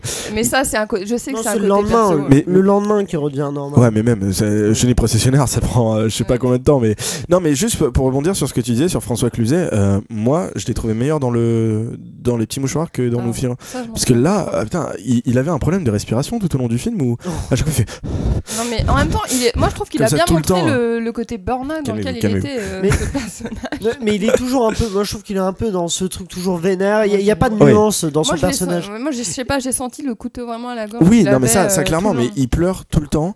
Alors je comprends que la dépression etc mais voilà, c'est le mot de la fin. Non, juste pour revenir là-dessus, il y a une séquence que je comprends vraiment pas, c'est quand le personnage de Benoît Magimel danse avec son copain. Il y a un regard de François Cluzet qui a l'air atterré en les regardant. Et je me suis dit quoi, est-ce qu'il est homophobe? Non, je pense pas. Est-ce que c'est parce que c'est son pote et qu'il a du mal à le voir avec un autre homme? Peut-être tout ça. Et du coup je me dis non mais c'est parce que dans le 1 il lui a fait une déclaration d'amour. Oui, je sais. Il y a ce passif aussi. Ouais, si je puis. Ouais mais là attends juste et du coup là il le regarde vraiment avec un air avec un peu de mépris quoi. Ouais. Et finalement je me suis dit il va explorer cette piste Guillaume Canet en se disant est-ce que il le regarde comme ça parce que justement soit il est jaloux de lui soit il est jaloux de son non je pense que ça le dérange en fait ou soit ça le dérange mais il l'exploite pas du tout donc je me dis à quoi ça sert ce regard assassin de deux hommes ensemble si c'est pour ne pas du tout l'exploiter. Alors je crois que Maxime si je puis me permettre dans les petits mouchoirs là le rapport à le personnage de Magimel est d'ailleurs navrant le truc de l'homosexualité dans les petits mouchoirs était navrant si je m'en souviens très bien. Là je pense que dans la suite ça te donc plairait j'aimerais bien savoir ouais super ça te plairait pas beaucoup dans la suite. Moi je trouve ça plus malin dans les petits mouchoirs où c'était amené avec un peu Après, moi, j'ai trouvé que Guillaume Canet, il était fort pour nous plonger dans ce groupe d'amis, notamment en scène de repas. Moi, je me sentais vraiment avec eux, ça me faisait rire des fois. Par contre, j'ai trouvé que des fois, ils rajoutaient trop de tragédies, de larmes, etc. Et du coup, on se disait, ça s'accumule. Dis donc, ils ont vraiment pas de chance, parce que la probabilité pour que tous ces événements arrivent, c'est quand même assez restreint. Même la scène dans le pathos avec l'apparition du jardin, etc. Non, ça j'ai bien aimé parce que sur la fin, un peu pathos. Non, moi je l'ai trouvé vrai en fait parce moi j'avoue que ça m'a fait plaisir, mais en même temps c'est un peu pathos. Pourquoi vous avez parlons. Pourquoi vous avez trouvé ça pathos? Parce que il va quitter la maison, puis là ce qui fait qu'il décide de garder cette maison, de pas la quitter, c'est parce qu'il revoit le flashback, je sais pas, c'est une réminiscence de c'est volé à Star Wars décédé. C'est un peu vraiment feu de l'amour. Moi j'ai trouvé que c'était bien trouvé parce que c'est ça au fond les amis, c'est des souvenirs, des choses. Oui, autour d'un... ou alors fallait plus l'exploiter dans le film cette idée de souvenir. Moi je trouve ça malin. C'est vrai que elle apparaît juste au moment où il va séparer la maison. Gratuit, hein. Mais je trouve ça non, j'ai trouvé ça malin, surtout sur le coup, j'ai pas compris encore ce qui se passait vraiment, c'est une fois que j'ai compris, j'ai trouvé ça malin de ramener en plus du jardin juste à ce moment. Du coup, je trouve que moi ça m'a fait un petit truc au cœur. Donc voilà. Non, juste si je peux me permettre, je trouve que c'est un film qui part d'une bonne idée, mais juste qui arrive pas à aboutir sur quelque chose de vraiment prenant, mais qui est pas inintéressant. Et c'est en France, c'est dommage qu'on n'ait pas de trucs un peu comme Friends ou I Met, ou vraiment avec une bande qui fonctionne. Mais je dis ça en même temps. On a plus belle la vie, Aurélien. Ah ouais, c'est dégueulasse de dire ça. En même temps, il faut quand même faire gloire. Moi que j'ai beaucoup aimé le film Five d'Igor Gottesman, où il y avait cette bande de potes, et là ça fonctionnait. Donc moi j'aurais bien aimé voir un truc à la fin. Je suis pas d'accord avec toi dans le sens où la bande de potes, en tout cas dans les petits mouchoirs, après le film en lui-même on aime ou on n'aime pas, mais la bande de potes elle est bien constituée. Je trouve que chaque personnage après moi je suis client de ce genre de trucs. Je vois que vous êtes pas d'accord avec moi, mais ils ont pas vu non mais on a vu le premier, ça nous a suffi. Voilà. On ne fera pas la critique du premier. Non mais en tout cas non, moi je suis client de ce genre de trucs. Je trouve que c'est mal exploité quoi. Avoir une bande de potes comme ça, c'est très riche, ça peut offrir plein de choses, et je trouve qu'il exploite pas assez bien, alors que dans Five c'est vraiment très bien exploité. Je trouve que pour faire un parallèle avec ce que tu dis, c'est dans Nous finirons ensemble et les petits mouchoirs, tout est mieux exploité dans les petits mouchoirs que dans Nous finirons ensemble, j'ai l'impression. Je m'en souviens plus moi des pieds. Moi je l'ai revu la veille. Du coup ça aide aussi. Le mec a des gens aiment sauf que pardon. Bon, alors je vais juste pour finir sur ces critiques vous poser une question. Parmi les 3 films que nous venons de critiquer, lequel est-ce que vous conseilleriez le plus? Gloria Bell. Gloria Bell, Julianne Moore, bah bien sûr. Putain, c'est horrible, mais je vais conseiller des Pikachu. Enfin, c'est tellement le désert. Ça va, t'inquiète pas. Moi, je vais conseiller. Rien que pour Bulbizarre. Raphaël, tu dirais Nous finirons ensemble. Ah ouais. Ouais. D'accord. Non, moi je dirais. Maxime. Quoi? Quel film tu conseillerais? J'ai dit Détective Pikachu. Ok, Paula? Gloria Bell, vraiment. Moi, Gloria Bell. Parce Alors, que moi, je conseillerais quand même Gloria Bell aussi. Non, même réel, une femme fantastique. Vraiment. Oui, voilà. Vraiment. Le gars ne répond pas à la question. Non, rien à foutre des règles. Alors, Star Wars 5. Quel film vous conseillerez tout. Je n'arrive plus à parler. La phrase. J'ai rien compris. La phrase est partie, mais elle n'est jamais arrivée. Je voulais faire une blague et ça. Elle s'est éteinte en milieu de phrase. Et donc, moi, je. Elsa est décédée en cours de phrase. Réanimons-la. Allez, amène l'électroencéphalogramme là. Passons au coup de cœur, coup de gueule, du coup. Qui a des coups de cœur, qui a des coups de gueule, Aurélien? Moi, est-ce que j'ai des coups de gueule? Je répète la question le temps de dire. J'ai coups de gueule. Est-ce que j'ai des Paula, j'y réponds après. Paula, je t'en prie. J'ai vu le dernier Jonah Hill, ça doit s'appeler 90, donc en anglais c'est mid-90s, et j'ai adoré. J'ai trouvé que c'était... Enfin, c'est le. Alors, par contre, disclaimer, pour tous les gens qui vont voir ce film, préparez-vous bien parce que la première scène d'ouverture est extrêmement violente et en fait, c'est l'histoire d'un petit garçon qui, est confronté à un frère qui le tabasse dès qu'il a l'occasion et la mère est complètement. La mère est lunaire en fait. Enfin, vraiment, elle va lui raconter, par exemple, son dernier copain ou le dernier mec avec qui elle pense qu'elle a une vraie connexion, et le gamin a 9 ans en fait. Et donc, on se dit, ah d'accord, il n'est pas dans la bonne famille. Et en fait, il est pris un peu... il se réfugie un peu dans un groupe de skateurs. Et le film, en fait, on voit essentiellement des gamins à Los Angeles qui font du skate. Et c'est pas du tout ma culture, mais j'ai adoré. Et la BO de ce film est incroyable.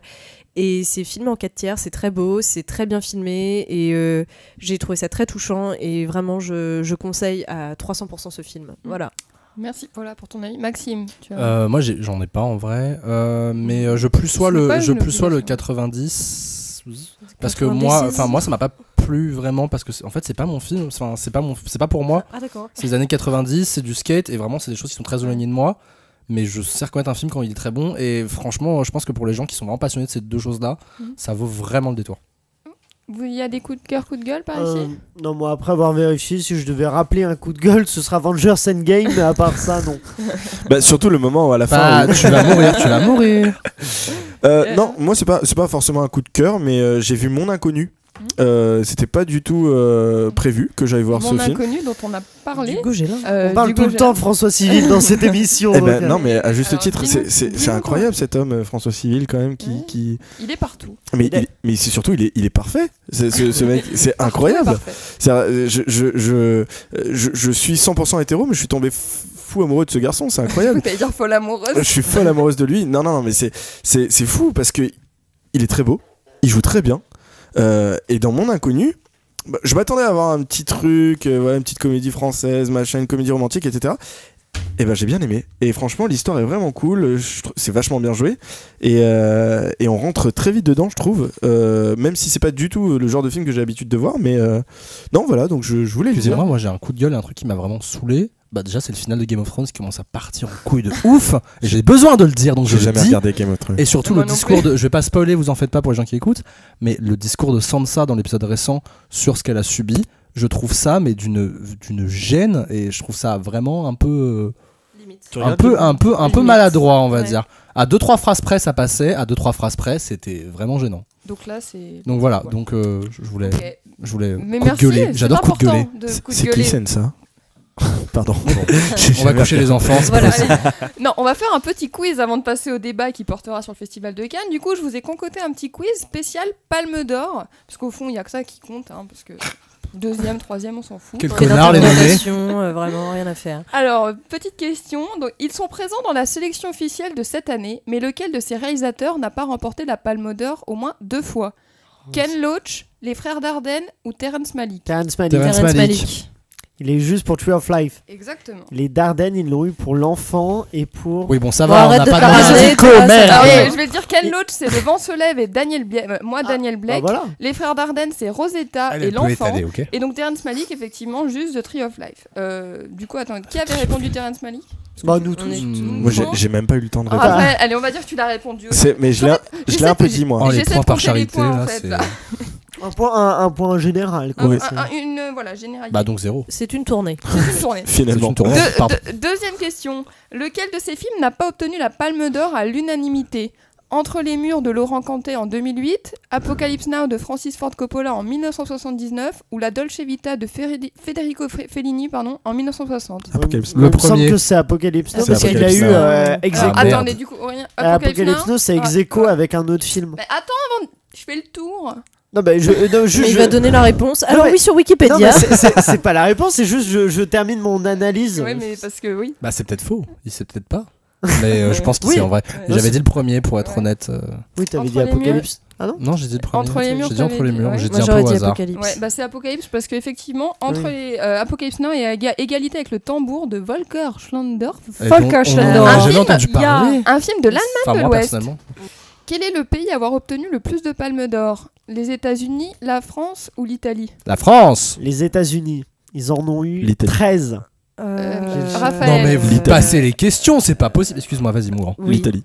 Bah, du coup, les États-Unis. Ouais, c'est les États-Unis. Non, mais- Donc, Et c'est effectivement, 13. avec 13, en seconde position, c'est En la fait, il faut France. qu'Aurélien il parle en Mais dernier. oui, c'est parce qu'il vrai. sait, Mais Aurélien, il connaît est-ce les que réponses. tu as une vie sociale? Non, Aurélien, t'as couché avec les gens C'est que qui font le Festival de Je Cannes. travaille c'est- actuellement sur une quotidienne du Festival de Cannes. Eh oui. D'où le fait que Oh. j'avoue que je... Pardon, monsieur. Notre Michel Denisot à nous. Alors, attends, qui avait dit les États-Unis ? Augustin Paula Trapenard maintenant.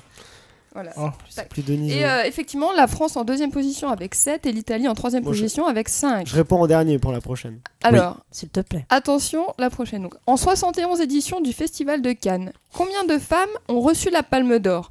Un point pour le bon chiffre et un point bonus pour me dire qui. Donc, attendez. Je vous dis les réponses. 1, 2 ou 3. Vous répondez. Vas-y. Alors, Jane Campion, la leçon de piano. Ouais, Alors. j'aurais Hein dit Campion parce que faute de mieux, mais Je suis quasiment sûre. Maxime. J'aurais dit Campion Ma potentiellement, mais maintenant ça ma m'a- question, c'est combien de femmes ont reçu la Palme d'Or ? Donc, tu dis. Alors, Ah, combien en général À combien en général, je sais pas, mais Campion, c'est sûr qu'elle l'a eu pour Ouais. la leçon Ah, de moi- piano. ah, En D'accord, général, ouais. moi je dirais 1 et je dirais Campion aussi. Moi, je dirais 2. Je dirais Deux. 2 campions, mais j'ai un doute. Aurélien ? Alors j'avoue que j'ai un doute, mais j'ai aussi instinctivement 1 et Campion. Alors, effectivement, donc Jane Campion l'a reçu pour la leçon de piano en 93, mais il ne faut pas oublier qu'Adèle Exarchopoulos et Léa Seydoux Oh non. ont été associés à la Palme d'Or de la vie d'Adèle en Eh oui. 2013. Ah bon ? Donc ça fait 2. Hein Ça Non, fait ça 3. fait 3. Ah, mais oui, on les compte. Oh Ok, là, d'accord. ce truc Ah bon des actrices qui. Elles ont Po, po, reçu une po. Palme d'Or, elles Oui. ont donc 3. Bah oui, pour récompenser un réalisateur sexiste, fallait au moins rattraper. Oh, Oups. Pardon.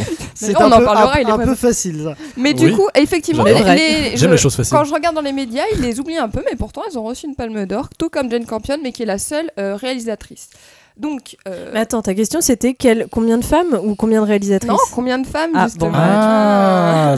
Elle est Ça belle. Elle nous met des Un peu pièges, la garçon même Mérisa. aussi. Donc voilà, ça ne fait pas beaucoup quand même de femmes en 71 éditions, et on n'a pas fini d'entendre Patrick Juvet chanter « Où sont les femmes ?» Voilà, j'avais envie de chanter ça. Tu chantes Et c'est vachement la fin bien. de l'émission pour le bien-être de tout le monde. C'était ma petite blague de mi-parcours. Passons maintenant au concours de la Cinémathèque et de la Cinéthèque. Avant de dire le nom du gagnant, je vais un petit peu vous résumer ce qui se passe à la Cinémathèque. Donc, en plus de la rétrospective John Crawford et l'exposition Quand Fellini rêvait de Picasso, donc, que nous avons décrit la dernière fois, il y a aussi la rétrospective du réalisateur français Michel Deville. Et le 18 mai, ne ratez pas la nuit des musées à la Cinémathèque, où il y aura notamment des petits ateliers pour les enfants pour les mettre en éveil. Paula, qui a gagné le concours ? Ça sera donc Tom Limonade. Si c'est son vrai nom, c'est génial. Limonade. J'ai un Voilà, doute. Limonade. Eh bien, nous Bravo, nous bravo le- Tom. Nous le Bravo, Tom contacterons sur Limonade. Twitter, je suppose. N'hésitez pas à participer au prochain concours que vous pouvez retrouver sur nos comptes Instagram et Twitter avec le nom LEP Podcast et sur Facebook sur la page de Ciné7. Le débat, maintenant, que j'ai Le retrouvé. débat. Le débat. Le débat. J'avais fait un petit quiz pour ramener le débat et j'ai raté, mais ce n'est pas grave. Donc, c'est la 72e édition du Festival de Cannes qui s'ouvre aujourd'hui, donc mercredi 14 mai, et qui aura lieu jusqu'au samedi 25 mai. En maître de cérémonie, nous retrouvons encore une fois Edouard Baird, 21 films en sélection, dont Once Upon a Time in Hollywood, Once Upon a Time in Hollywood, et enfin Once Upon a Time in Hollywood. Plus sérieusement, on y retrouve aussi les derniers Malik, Dolan, Loach et Almodovar, avec un jury présidé par Alejandro González Iñárritu. Et Jarmusch, le dernier Jarmusch aussi. Oui, mais j'avais pas 3 petits points. Ah, d'accord. Voilà. Je sens que cette édition va être palpitante. Est-ce que vous pensez comme moi? Déjà, que pensez-vous du jury? Aurélien, je t'en prie. La composition du jury, bah, dans le jury, il y a donc Inaritu qui est président du jury, il y a Elle Fanning qui fait partie du jury, il y a Yorgos Lanthimos, c'est ça? Oui, Yorgos Lanthimos, Robin Campillo. Oui, c'est Robin Campillo qui avait eu le réalisateur de Cold War, oui, pour 120 battements. 120 Grand battements, prix, je crois. Et le réalisateur de Cold War aussi qui s'appelle Pavel Pavlikovski. Merci Paula. Alors sur le jury, j'avoue que j'ai pas tellement d'opinion. C'est un jury qui à chaque fois, je trouve qu'ils sont bons pour faire des jurys qui sont internationaux, qui ont plusieurs générations. Ouais. On a Al Fanning qui a 20 ans, un truc comme ça. On a Inaritu qui est plus âgé. Donc c'est un jury intéressant. Inaritu, je pense qu'il mérite sa place en président du jury. Donc non, sur le jury, j'avoue que j'ai pas grand chose à dire d'autre. Justement, il y avait une polémique sur El Fanning, enfin une polémique des gens de Twitter et Instagram, tout ça, sur le fait qu'elle serait trop jeune en fait pour faire partie du jury. Que pensez-vous de ça? Non. Enfin, je vois pas en fait. C'est terrible de décrédibiliser quelqu'un en lui disant bah non vous êtes trop jeune, etc. Alors que parfois il y a des gens qui sont plus vieux mais qui n'ont pas tellement leur place là, donc je sais pas, non, qu'on lui laisse sa chance, et puis si vraiment elle se débrouille très mal, alors à ce moment là on pourra lui dire, mais je sais pas, l'enterrons pas, elle a 20 ans quoi. Je connais très mal sa carrière, je dois l'avouer. Mais moi je trouve ça ridicule, donc moi je propose qu'on mette le petit jeune dans John F. Donovan pour qu'il juge, parce que j'en ai rien à foutre. Voilà. Jacob Tremblay, oui. Ah non, là je trouve que c'est effectivement une polémique inutile. Je veux dire, pour récompenser un prix de la Palme d'Or, faut être représentatif, donc des pays, mais aussi des générations. Donc moi, je comprends tout à fait. Je vois pas pourquoi le regard de quelqu'un de 20 ans vaut moins que celui surtout quand on connaît quand même la carrière d'El Fanning qui a joué avec Coppola, Abrams, tout ça déjà. Oui, elle a pas côtoyé ton la voisin. Cinéphilie, je veux dire, l'amour du cinéma n'a pas d'âge finalement. Ouais, c'est ça. Oh là là. Non mais c'est ce que j'allais dire, je te rejoins, c'est-à-dire c'est de l'art. Donc on parle d'art, donc peu importe que tu aies 50 ans ou à partir du moment où tu es assez mature pour avoir une réflexion, on pourrait mettre quelqu'un de 18 ans, tu vois ce que je veux dire? Clairement, c'est clair. Par contre, il faudra qu'elle fasse preuve d'une impartialité totale sur le Once Upon a Time de Tarantino, parce que sa sœur Dakota Fanning joue dedans. Donc c'est que je connais pas d'autres cas. Mais est-ce qu'il y a impartialité totale au Festival de Cannes? Ah, si, ils sont tous copains. On se pose la question. Alors non, il y a d'autres cas, parce que par exemple, il y avait une polémique pour Isabelle Huppert quand elle avait remis la Palme d'Or à Michael Haneke pour Le Ruban Blanc. On avait dit pour Amour, je sais plus, c'était Amour, le ruban blanc. Le ruban blanc. On avait dit tiens, elle abuse, ils ont tourné ensemble, tout ça. Déjà, le jury, c'est pas juste Isabelle Huppert, elle était présidente. Elle Fanning n'est même pas présidente, mais c'est pas juste une personne. Et je pense en plus que dans le jury, dans les discussions, si quelqu'un est proche d'un réalisateur, c'est pas forcément ce choix-là qui va être le plus évident. Au contraire, je pense que ça peut être plus compliqué pour Tarantino d'avoir un prix avec Elle Fanning dans le jury, parce qu'on va se dire, ils vont peut-être discuter en se disant attends, il y a sa sœur dans le film, plutôt qu'un inconvénient. Non, mais il y a un truc aussi où c'est quand même tout le même gratin, et que dans les festivals, on sait très bien sûr, même pour les Oscars, même pour les machins, et on commence à le piger de plus en plus. Les Oscars, c'est tous des copains de machin. C'est tous des copains de machin, et je dis pas ça parce que j'ai pas été pris à la quinzaine. On sait très bien comment ça fonctionne. Les Oscars, c'est différent parce qu'il y a tous des lobbies finalement. Voilà, c'est même. Non mais il y a toujours un système faussé. Il y a le lobby, il y a le copinage. Au César, je ne sais pas, il y a rien. On est pas. Mais d'ailleurs, du coup, que pensez-vous de la sélection officielle justement pour peut-être juste le truc du jury. Par exemple, l'année où Tim Burton était président, ils ont remis ça à L'homme qui vivait, je sais plus comment ça s'appelle le film qui voulait vivre sa vie. Non, ses anciennes vies là, qui se souvenait de ses anciennes vies, un truc comme ça. Benjamin Button. Non. Bah attends, regarde elle. Je sais pas moi. Il a l'air paumé. Je sais. Blanche-Neige. Bah attends, je vais regarder. Mais en tout cas, un film qui était vraiment outsider complètement. Et Thierry Frémaux dit d'ailleurs que c'est une des Palmes d'Or qui l'a plus surpris, parce que c'est un film que personne ne connaissait, qui est pas du tout. Je parle pas des nommés. Enfin, je parle pas des gagnants. Je parle des nommés en fait. Je parle vraiment des nommés, des gens qui viennent et qui présentent leur film. On a fait la sélection comme dit Elsa. Alors juste moi j'ai oublié de dire mon avis sur le jury, mais je trouve que là où ils sont forts à chaque fois le Festival de Cannes, c'est qu'ils trouvent toujours quand même des gens qui sont mi-populaires auprès du public, mais quand même mi-auteurs, c'est pas des gens du mainstream absolument. Non, Enfin, on n'a c'est pas. clair. Moi, ce qui m'excite le plus, c'est le jury à chaque fois. Moi, la sélection, je m'en fous, mais le jury. La sélection cette année est quand même très belle. On va en parler. Alors, vas-y. Juste pour du coup, Tim Burton, c'est Oncle Boonmi, celui qui se souvient de ses vies antérieures. Bien sûr. Et c'est un film qui était complètement outsider, le célèbre, qui est un film thaïlandais, et donc voilà, c'est pour dire qu'il y a pas que les amitiés, quoi. Il y a aussi quand même, on se réunit pour le cinéma. Non, il y a 2-3 films un peu étrangers, un peu inconnus. Peut-être dans la présence. Bah, du coup, parlons de la sélection officielle. Juste, il y a un dernier truc. Là, je viens de voir dans le jury d'un certain regard. Il y a Nadine Labaki de Capharnaüm, réalisatrice de Capharnaüm, et c'est super stylé parce que son film il est sorti c'était l'année dernière. Ouais, il y a vraiment pas longtemps. Il était en compète. Mais ça ils font souvent ça. Ouais, oui, il y a aussi la réalisatrice d'Heureux comme Lazaro qui est dans le Alice Rohrwacher, je sais pas comment ça se prononce, mais qui est dans le jury quelque part. Et il y a Marina Foïs ouais, la meilleure. C'est marrant, ouais. Fun fact. Marina Foïs un certain regard. Alors maintenant parlons donc de la sélection officielle, du cœur du sujet de Cannes. Qu'est-ce que vous en pensez? Quels sont les films dont vous avez très hâte de découvrir, etc. Maxime?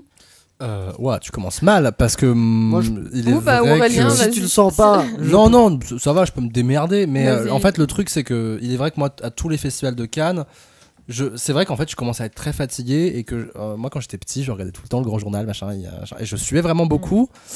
Et en fait je commence à être fatigué parce qu'il est vrai que je vois le même nom, je vois souvent tout le temps et un peu en permanence les mêmes noms, et c'est vrai que sur cette sélection là on me répond beaucoup qu'il y a des nouvelles choses, il y a des machins, des trucs machins, mais je vois encore Dardenne, je vois encore je sais pas, je suis un peu timide vis-à-vis de ces trucs là et je commence à jeter un œil un peu plus et je trouve ça beaucoup plus sympa sur la quinzaine des réalisateurs, sur un certain regard qui m'apporte de nouveaux trucs, et en fait moi je trouve ça intéressant et je les attends de les voir arriver, de les voir débarquer. Après, j'avoue que je suis très peu connaisseur de la sélection et des noms et des films, mais je trouve que ça apporte, en tout cas la quinzaine et un certain regard apporte des nouveaux films et met en lumière des choses qui sont toujours souvent très intéressantes. Pour le coup, pour répondre à cette critique-là que le festival connaît sans cesse, du fait qu'il y a toujours les mêmes personnes, je pense que c'est faux. Pour moi, une bonne sélection à Cannes, c'est une sélection qui mélange les habitués et des nouveaux. Et là, je pense paraît que celle-là, ouais, justement. Et je pense que cette année, ils sont assez bons là-dedans. Ah, mais je dis pas que j'ai raison. Il y a quand même beaucoup d'habitués. Non, c'est un mélange des deux. Justine Triet, par exemple, elle a été là avec Victoria pour la semaine de la critique, je crois, ou un truc comme ça. Mais elle n'était pas en sélection officielle. Justine Triet entre en sélection officielle. Et moi, d'ailleurs, je pense que c'est un des films que j'ai le plus envie de voir. Sibylle avec Virginie Efira. Et Exarchopoulos. J'ai vu un petit extrait, mais le truc, c'est que oui, en effet, on dit il y a quand même beaucoup d'habitués. Moi, je suis tellement extrême que en fait, j'ai plus envie de voir. J'ai plus envie que jamais un Dardenne débarque à la quinzaine, et c'est ridicule. Enfin, à Cannes, c'est ridicule. Mais je trouve qu'il y a tellement de belles opportunités à Cannes qui sont la quinzaine, un regard, et même la sélection de l'Acide qu'on connaît très peu, mais qui proposent des films qui sont un peu indés, enfin, je trouve ça chouette, ce vivier-là, et j'ai plus envie de m'intéresser à ça qu'à la sélection officielle désormais. Dans la sélection officielle, en fait, on ne parle que des habitués, mais le problème, c'est qu'il y a un nombre de films qui ne sont pas habitués. On va pas parler du réalisateur coréen qui a fait un film qu'on connaît pas du tout, dont on connaît pas le nom, parce que justement, on le connaît pas. C'est, je sais pas si c'est. Non, je dis pas que j'ai raison. Le nom du film. Oui, c'est ça. Voilà. C'est pour défendre vraiment le festival sur ce coup-là. C'est qu'il y a quand même beaucoup de nouveaux venus dont on parle pas parce qu'on ne les connaît pas, mais on les connaîtra plus tard, et tant mieux. Ça, c'est vrai. Sur 21 films dans les longs métrages en compétition, il y a quand même Jim Jarmusch, donc on peut se dire que c'est pas son premier. Lui, il a présenté tous ses films à Cannes. Chacun de ses films, il est à la Cannes avec Jarmusch. Mais voilà, comment c'est possible? Non mais attends, Jarmusch, Loach, Almodovar, Terrence Malick, Les Dardennes, Tarantino, Bong Joon-ho, Xavier Dolan, Desplechin, Keshish et Marco Bellocchio. Ils ont le pass Navigo de Cannes. Comment c'est faisable? Des gens qui sont c'est la moitié. Ça fait quasiment la moitié. Non, on est à 15 sur 21. Non, mais en fait, le problème, c'est pas des gens connus. Je crois que le problème, c'est pas des gens connus. C'est les mêmes gens, c'est littéralement les mêmes personnes. Quand même. C'est pas non plus un réalisateur qu'on connaît pas ou presque pas. Plus que ça, il y en a énormément déjà qui ont gagné la Palme d'Or. C'est ça, chaque film qui sort, ils viennent. Non, mais oui, s'ils sortent un film. Aussi, il y a l'art. Si le film mérite d'être sélectionné à Cannes, naturellement, faut qu'il soit à Cannes. Mais je suis d'accord avec toi. Mais tu vas pas me dire que. Mais ça fait quand même beaucoup de personnes qui sont des grands noms. Enfin, je trouve qu'il n'y a pas énormément de renouvellement. Ok, les films peuvent être bons et tant mieux s'ils sont sélectionnés. Mais on n'est pas non plus sur une toute nouvelle génération. On y a a 16 réalisateurs qu'on connaît pas. Pardon. Parce que certains regards, c'est pas non plus n'importe quelle compétition. Mais c'est pas c'est non plus justement pour ça le que déchet ça de la existe. sélection officielle. Et la quinzaine des réals et un certain regard. Alors, je suis pas historien du cinéma, mais je crois que c'est ça. Ces sélections, elles ont été créées pourquoi ? Pour pouvoir proposer de nouvelles choses. La quinzaine des réalisateurs est reconnue pour ses premiers films et ses premiers réalisateurs. C'est pour ça. S'il y a quelque chose qui vient pallier la sélection, c'est parce que la sélection faille sur certains points, parce qu'on voit tout le temps les mêmes personnes, parce que c'est aussi du copinage. Moi, à mon avis, la création de ces choses-là, à côté du festival officiel, à mon avis, c'est pas anodin et ça veut dire des choses. Et moi, j'aimerais juste qu'on porte un peu de regard vis-à-vis de ces choses-là, qui pour nous, cinéphiles, apportent un nouveau sang et que voilà. Continuons à nous intéresser sur la sélection officielle. Moi, je m'y intéresse pas forcément, mais il y a plein d'autres choses à côté. Il faut vraiment essayer de les regarder de temps en temps aussi à la même valeur que la sélection officielle. Raphaël, qu'est-ce que t'en penses toi de cette sélection ? Je pense que comme chaque année, il va y avoir du très très bon à découvrir. Moi, j'ai très envie de voir le Tarantino. Parce ça, que... ils ont fait fort. Hein, parce qu'ils l'ont intégré. Il était en retard. Ils se sont dit mais quand oui, même. mais en même temps, ils font ça à chaque fois. Abdelatif Kechiche, c'est la même chose. Son film d'ailleurs est peut-être pas encore prêt. À Kechiche. Oui, non, mais c'est ça. Mais ils font bien de faire ça. Mais Tarantino aussi, il y a un côté coup de pub. Tarantino, le film était peut-être déjà prêt au moment de la sélection officielle, au moment de l'annonce des films, mais ils ont joué là-dessus pour faire parler du film. Voilà, mais justement, c'est juste que j'ai très envie de voir ce film. Alors j'ai vu que Sibyl, ils avaient déjà commencé leur campagne de com un petit peu partout. On voit 5 extraits du film avant chaque film en UGC. C'est un petit peu relou, mais il sort au même moment aussi. Et il sort le 24 mai au moment de sa diffusion à Cannes, c'est pour ça qu'il commence la promotion maintenant. C'est ça. Mais non, moi je suis très enthousiaste quand j'ai vu la sélection des films qui allaient sortir. Je suis déçu de pas pouvoir y aller pour aller voir les films parce que je l'ai fait une fois, c'était incroyable. C'est vraiment génial de découvrir les films dans le cadre du festival et voilà peut-être l'année prochaine. Mais d'ailleurs j'ai une anecdote. J'étais allé l'année dernière, je suis allé au festival de Cannes parce que mon film était au Short Film Corner. Bon voilà, donc pas incroyable le Short Film Corner, mais c'est quand même cool parce que ça permet d'aller au festival et d'avoir une accrède. Ah bon ? Oui. Oh merde, j'ai pas payé. J'aurais dû, je savais pas du tout. Excuse-moi, j'ai un choc en direct. Non, mais voilà. Et du coup, fun fact, j'ai monté les marches c'était pour aller voir Burning. Et en haut, il y a Pierre Lescure qui m'attend et qui m'a serré la main. Et c'est marrant parce que je lui ai serré la main et dans ma tête, je me suis dit, je suis pas du tout qui tu penses que je suis. Et du coup, Pierre Lescure, il me dit bonjour, vous allez bien ? J'ai dit ça va. Vous pensez que c'était Ryan Gosling ? Je te jure. Plutôt bien. Merci. Mais voilà, il m'a dit bonne séance. J'ai dit merci Pierre, à plus tard. Non, c'est pas vrai, j'ai pas dit ça. mais voilà, et je me suis retourné, il a dit bonjour qu'à moi. Donc j'étais là, d'accord. Mais pour qui t'as été pris ? Je sais pas. Ou pas, non, mais je me sais jamais. C'est un signe du destin. J'aurais dû dire, j'ai oublié ton numéro, est-ce que tu pourrais me le repasser, s'il te plaît ? Mon Pierrot. Revenons quand même à la sélection. Voilà, c'est bien d'écouter les mémoires de Raphaël. Non, c'est pas ça, c'est pour dire que vous avez le bonsoir de Pierre Lescure. Non, mais merci. Moi, j'ai beaucoup aimé le brisage de rêve en direct. Mais moi, je voulais dire par rapport à la section officielle, c'est qu'effectivement, on a l'impression peut-être de toujours voir les mêmes têtes.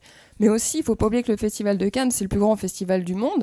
Et que quand il y a une compétition comme ça, mais ça donne juste envie de suivre ça tous les jours. Enfin, c'est le choc des titans. Ken Loach qui bataille, qui se bat avec Quentin Tarantino, c'est génial. Moi, je trouve. Là, pour le coup, il y a beaucoup de gagnants et c'est vrai que là, c'est le choc des titans. Moi, je trouve que c'est une des sélections qui est le plus palpitante qu'il y a eu. Non, mais même Kechiche, quand tu sais qu'il a, je veux dire, Kechiche, il paraît peut-être un peu en retrait parce qu'il a gagné une Palme d'Or quand même aussi, du coup. Juste là-dessus, effectivement, avoir Tarantino, ça met une loupe du monde sur Cannes et du coup. Ça aussi éclaire d'autres films. C'est calme. Les films Un certain regard, les films. Je sais pas. Je suis pas sûr. Je crois que ça les écrase au contraire. Hein. Moi, je suis d'accord. Quand il y a rien à bouffer, tu vas voir à côté. Et là, c'est pas le cas. Non, ça éclaire la sélection entière et ça éclaire aussi ces films-là. Peut-être. Tu connais peut-être sûrement imaginez la sélection. Les cinéphiles éventuellement iront peut-être plus attentivement regarder Un certain regard, mais pas. Mais je pense que pour le grand public. Ça s'appelle littéralement Un certain regard. Quand même, tu te dis, je vais aller voir un truc bizarre. Ouais, c'est ça. Je finis ma phrase, mais les gens en fait qui ont juste vu tout le coup de buzz sur les réseaux sociaux, ils vont suivre pour Tarantino et pour Bien sûr. toute la com qui a été faite sur tous les réseaux. On a été noyés à ça. Mais de toute façon, et donc je pense pas qu'on verra vraiment beaucoup. Mais plus c'est que déjà sur un les autres public films. qui avait été perdu. En fait, le truc, c'est que moi, je trouve que depuis 3 ans, l'image du Festival de Cannes était en perte de vitesse par rapport au grand public. Ouais. Notamment, il y avait eu la polémique Netflix où effectivement ils avaient dit on Oui, diffuse pas Netflix. Roma, du coup, forcément, on sait tous que. Alors, Non, ça, c'est Roma- ça, finalement. Roman n'était pas prêt. Hein. Ouais. C'est Roman n'était Ah non, pas c'était prêt. Okja, Voilà, Okja, l'année ok. dernière, enfin C'était bref, Okja. ça a été un coup, oui, on en prend. Donc il y avait Okja. Okja, qui était venu C'était vachement bien. à Cannes.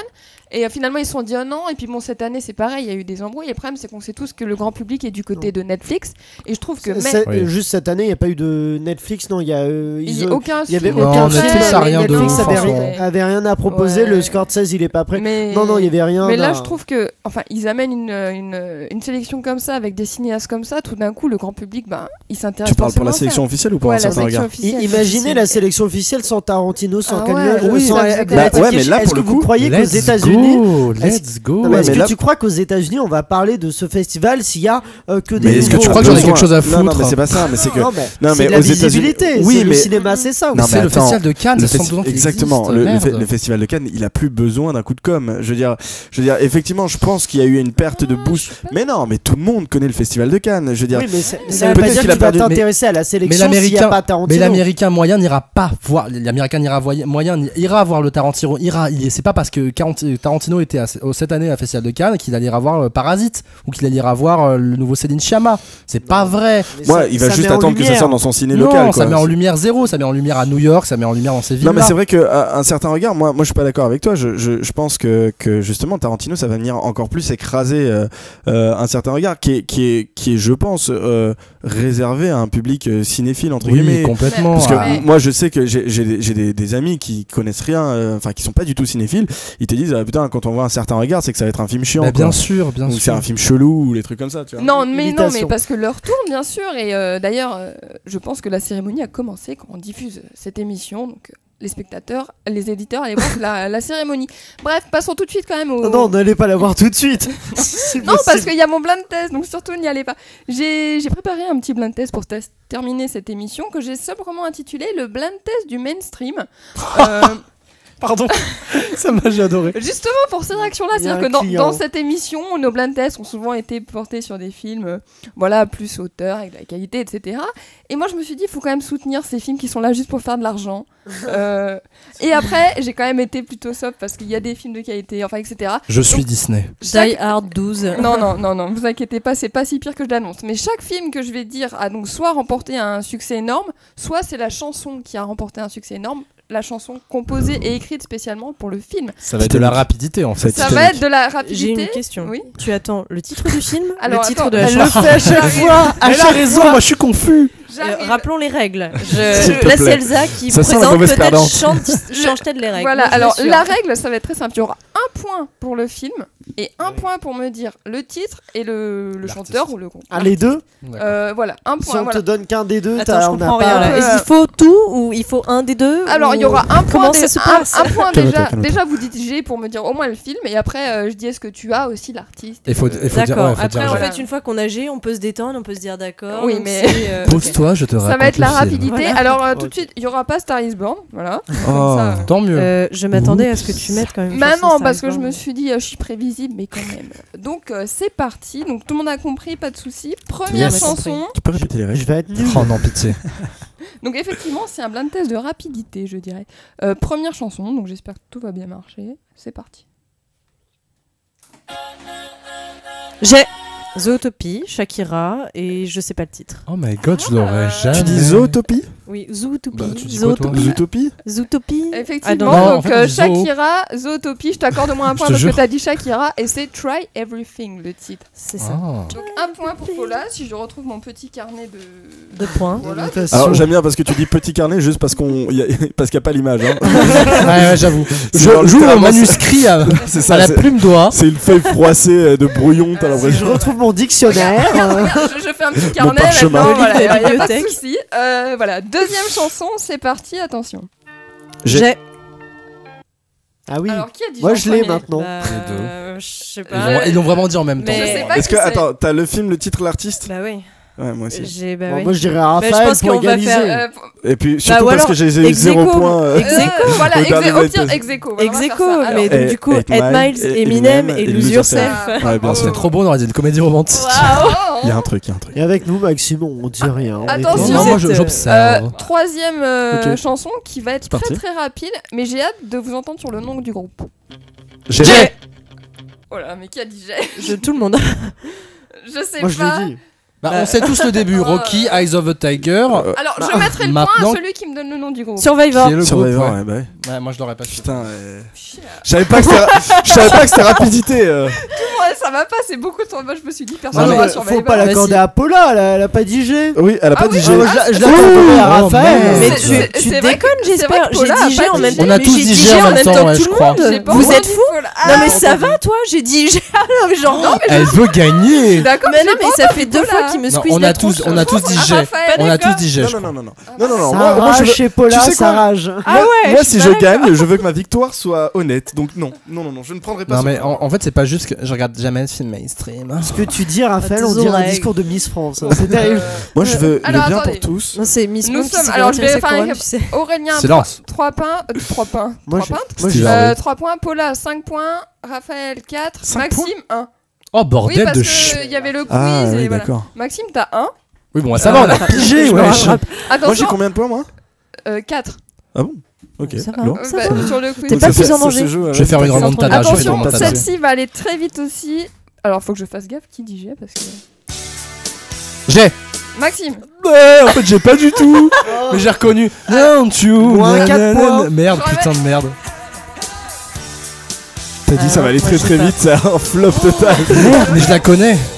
Vous ne connaissez pas ce, Ah, ce- non, ce horrible. teenage movie absolument Breakfast classique Club. des années 80. C'est Breakfast Club. Alors, attends, du coup, Raphaël a dit d'abord, t'as dit Breakfast Club en premier. Qu'est-ce qu'il y a maintenant Mais, Qu'est-ce que t'as, là C'est bref, Mais- et- Breakfast Club, mais. ouais. Et mais, personne, du coup, a le groupe ni le titre. non. Je suis pas du choquée. tout. Alors là, C'est je, super je trempe, suis outrée. j'essaye, je tente n'importe Non, quoi. Super Trump Breakfast. Eh ben, Breakfast non, Club, non. J'ai dit que je tentais. hein. C'est Alors, n'importe quoi. mais- Raphaël 5, mais donc du coup, le groupe c'est Simple Minds et la chanson Ah. c'est Don't You 5-5. Forget About Me. Je me méfie. Tout à l'heure j'ai dit don't you. Oui, mais Je te trouve un peu sévère. Oui, Tu mais vois, j'ai- le titre j'ai c'est Forget chanté, About Me, toi t'as dit Don't You, donc c'est peut-être Ouais, pour ça. c'est- Après j'ai fait non. alors attention, prochaine chanson est sur un film très cher à l'EPP. À quoi C'est quoi le PP C'est le podcast. Ah pardon. Ah bah oui. Ah, G. C'est Gloria Bell. Ah non, Raoul Taburin. Alors je... Remets, Ah, remets. comment moi, tu je- fais d'habitude? Tu mets et Endgame. après tu parles au-dessus. Ok, on va dire ça. C'est un film qui fait partie d'un univers hyper connu, produit notamment par Michael Bay. G. Transformers. Transformers. C'est sorti l'année dernière. J'ai pas. Transformers. Un film appartement à J'ai. Oui. Non, dans Aurélien, Dora allez. l'exploratrice. C'est pas vrai. Ah si mais si. C'est ça Non, c'est Parce pas que là les ça. indices fonctionnent. ouais. Alors, Fast and Furious. Michael c'est Bay. un film appartenant à l'univers Transformers sorti l'année G. dernière. Bah, Oui. Allez. Oh là là, Bah, mais moi le je titre, regarde par contre, pas je ce sais genre pas. de choses. Ah bah oui, Voilà, bah, et, clairement. Je suis fier de perdre finalement. Ah, j'ai dit que Non, j'ai c'était le la rage, en mainstream. vrai. On est sur du mainstream. Ah oui, oui. Chanté Mais par personne Ellie l'a vu. Stanfield. Moi j'ai vu. Dans l'avion. Bumblewhat. Et la musique c'est Back to Life. Moi, Voilà. j'ai vu. Elle se Attention. vante d'avoir vu Bumblebee. Dans l'avion. Ah moi je l'ai vu. En HD dans la vie. En fait, c'est juste en script pour Désolé, dire quel gars. voyage. C'est ça. Je l'ai vu dans l'avion Je n'ai parce que pas de en soir recevoir de Australie. ceux qui Paris, n'ont New pas York. vu le Breakfast Club. Je n'ai pas celui vu. du lundi. Oui c'est vrai que le Breakfast Club a été. Voilà. a été 10h12. assez bon. Alors, prochaine chanson, on y va. Ça va aller très vite là, j'espère. J'ai. Ah, alors, c'est Raphaël. C'est Maniac, c'est Sambello, Michael Ouais, Sambello. ouais. Et c'est. Oh putain, j'ai un Il truc. a pas. C'est Flashdance. Oui. Oui. Ouais, c'est ça. Eh Et ouais. Quel homme, bravo. D'ailleurs, Bravo, dans bravo. le clip, bravo au mec qui joue du piano avec la chemise hyper poilue là, vraiment bravo. Bah, c'est Merci. lui, c'est Michael. Bravo, Michael. Sambello. Je sais pas. Peut-être, peut-être, mais il est à Peut-être. fond, c'est impressionnant. Je t'invite à regarder. Mais quelle grâce, on se la remet un petit peu d'ailleurs. Eh, On a du temps à perdre, on en a rien à foutre. je suis très fier de Michael Sambello. Hein. Ouais, non, franchement, C'était- bravo, c'était bravo. nickel, vraiment. Attends, j'ai dit que bravo. ça allait vous faire bouger votre popotin, faut que je mette un peu des musiques comme ça. Chanson suivante, c'est parti. Qu'est-ce que je suis mauvais. C'est un film sorti l'année dernière, qui J'ai a fait un carton, The Emoji Movie. Pardon, j'ai Non. envie de tenter. sur un film de super-héros. J'ai. J'ai. Alors, ouais. Spider-Man, Ouais. New Generations. Ouais. Et alors, est-ce que vous J'avoue. connaissez Ah bah oui, bah du coup c'est. Je sais pas moi qui. Alors, est-ce que quelqu'un a l'artiste et le titre? Aucune idée. C'est quand même la chanson phare.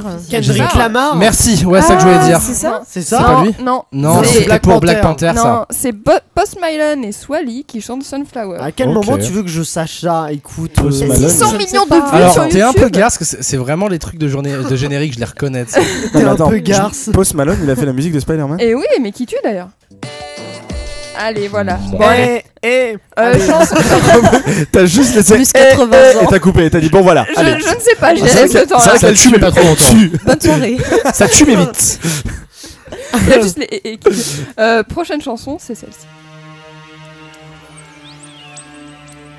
Ça me dit quelque chose, mais Moi là, aussi, je. ça revient pas. Ça ne me dit rien. J'ai Alien. J'ai. Non. Ghostbusters. Non. J'ai. Non, je sais pas. J'ai. Men in Black. Ah putain. Bah attends là. Je savais que je connaissais. J'étais en plein cas. Bah du coup, Et alors titre chant. J'adore Alors Men attends, in du Black. coup, est-ce que tu connais qui chante et le titre? Non, je sais plus. Bah, c'est Will Smith. Bah c'est Will Smith. Ah oui, c'est Will Smith, Oh c'est vrai. putain, je Et c'est savais. Men in Black le titre. C'est Men in Et Black. d'ailleurs, ce Est-ce n'est que- pas le fils de Un Will point Smith et un dans point. Pikachu. D'ailleurs, non, c'est Justice Smith. Bah oui. Ah du coup, c'est pas son fils. Je comprenais pas pourquoi Ah tu non. disais Moi, je ça. croyais que Jaden c'était son Smith, fils. son fils. Mais il a plusieurs enfants, laisse-moi Donc- tranquille. Il en a plusieurs. Je crois. Ouais. Bah oui, je crois. Jaden, et une fille, je sais plus comment elle J'adore. s'appelle. J'adore. L'émission était Ja- presque Jaden. people. Jaden. Voilà. Chanson Willow suivante, Smith. qui ne vient pas forcément d'un film mainstream, mais dont l'artiste est très connu à travers le monde. C'est parti. Attends, ça vient pas d'un film, t'as dit? Mais si, ça Si, vient si. d'un film, Ah oui. mais pas forcément mainstream, mais l'artiste est absolument... Ouais. J'ai envie de danser, mais. C'est un film de 94. Cette musique est notamment faite par quelqu'un qu'on surnomme le merde. boss. Oh merde, je Boss. reconnais. Qui est le boss dans le monde de la musique? Michael Michael Jackson. Jackson. Non, ça c'est le King of Pop. Elle a Non, pas mais- tort. Elvis Presley. Attends, vous avez pas vu le mépris qu'elle vous a, le regard de. Moi j'ai adoré non. moi personnellement. Si Louise était là, elle pleurerait. Non, je connais C'est pas. un je suis film désolé. de 94 avec Tom Hanks et Denzel Washington. J'ai Philadelphia. J'ai dit avant. J'ai dit avant. Oui, Et t'as dit alors- avant. J'ai dit Bravo, avant. je Alors- te laisse. Alors du coup, s'il vous plaît, qui Philadelphia alors, tout court. alors, mais personne. Du coup, personne. Mais tu peux remettre la musique? Parce que je. Trop pour emballer cette chanson. Et en fait, genre- c'est. Non, bah attends, on va pas trouver. Et on oui, va bah je pas vous le mettre dis. toute la Non, mais musique. j'allais vous le dire. Mais du coup, le boss, c'est Bruce Springsteen. Ah bah Ah oui. oui, les débiles. Alors, Oh là là. fun fact, je me permets. Oh my god. J'ai serré la main en au-delà. Thierry Frémont est fan de Bruce Springsteen. Eh ben, On est content de l'apprendre. Il a raison. Il Et le donc, dit. Fun fact. et, Ma mère adore Queen. Il le dit dans, il le dit dans son livre. c'est Ma le- mère cuisine toujours sur Donna Summer. T'allais dire Donatello. Je sais pas qui c'est, Donna Taylor aussi. Donatella. Non, c'est non, Bonnie j'ai dit Donna Taylor. Taylor. Bref, J'ai vraiment. arrêtons tout de suite. D'accord. Ouais, stop. Gloria Gaynor. Et du coup, la musique c'était Street of Philadelphia, pardon, je sais pas c'est quelque chose. Et donc par le boss. Et dernière chanson tout de suite. Là, Pas encore gagné. j'accorde 2 points par chaque catégorie parce que c'est tellement une chanson de dingue. They tried to get rid of me, but from ocean to ocean, Non. they gonna have to deal with me. Ah, c'est vraiment une chanson de Dis dingue. quelque chose. J'ai. Vas-y. Donc c'est Pitbull. Ouais. Oh my god. Voilà. Eh ben moi j'avais Pitbull aussi. Alors, mais j'ai pas la alors je vais suite. vous donner Ah, un. bah, bien assez. Alors, Ouais, c'est ça. Pourquoi c'est trop Pitbull? alors attendez. Donc c'est sur un film qui est sorti l'année dernière. Ah, mais je sais. Sur un film d'ici. Sorti l'année Oh dernière. merde. Aquaman. Justice League. Il faut dire G, mais. J'ai Aquaman. Moi j'ai Qui dit a dit Aquaman. Aquaman en Excusez-moi. premier? Je crois que c'est Paula. Bon, on l'a dit ensemble. Mais le je pense. pitbull n'est pas un Égalité. animal aquatique. Attends, est-ce que tu serais pas Nocturne. mauvais joueur toi aussi? Pas Est-ce que du vous- tout. Vous êtes un petit peu les deux, genre ouais bon enfin. Oh, Paula, Ok, on donne Paula le point à et Paula, mais on Aquaman. l'avait dit ensemble. Hein. Et Voilà. donc, effectivement, alors je vous dirai pas le titre, mais savez-vous, donc c'est une reprise en Le fait de saviez-vous Toto Africa. Non. Version Pitbull, je vais vous mettre un petit bout du refrain. Oh mais quelle Mais horreur. c'est. Attendez. Mais qui a cette idée? Oh la vache.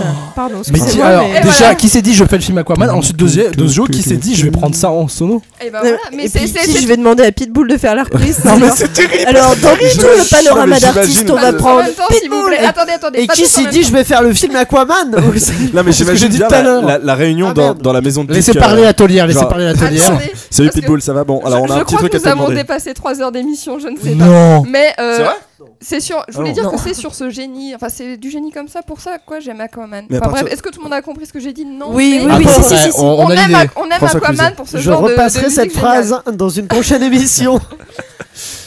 Et ben, je vais sur ce finir en fait, parce que c'est déjà. Oh, la c'était fin. la fin la plus Eh brute oui. de tous les temps. Exactement. Bah sur ce, salut. À bientôt. Niquez-vous bien, bye. C'est la parole de la fin, c'est marqué sur la petite feuille. Merci à tous, donc les chroniqueurs, de m'avoir supporté durant cette présentation. Mais merci à toi, Merci à Elsa. toi, Aurélien, de Merci. m'avoir passé les rênes comme ça. Et on te retrouvera le mercredi 29 mai. Ce bruit sera remis dans une autre émission. Oui, c'est vrai que j'ai fait. Bon. Mais non, c'est normal. Écoute, tu es Oh. l'atelière. Tu sais, faudra sampler ce truc. Tu sais, je vais taper sur un bouton. Bah. Et faire refaire Toto Africa Ouais, avec ça. pour la suite d'Aquaman, je pense que c'est un bon bail. C'en est une. On dit merci donc aussi à la Cinémathèque et la Cinétech pour leur partenariat. Et n'oubliez pas de participer au concours sur Facebook, Instagram et Twitter pour gagner 2 places pour la Cinémathèque et un mois d'abonnement à la Cinétech. Et encore une fois, je ne vais pas briser les traditions. Donc on va laisser le mot de la fin aux enfants du paradis. Oh non, vous n'allez pas m'abandonner comme ça. Dites-moi au moins quand je vous reverrai. Bientôt peut-être, sait-on jamais avec le hasard.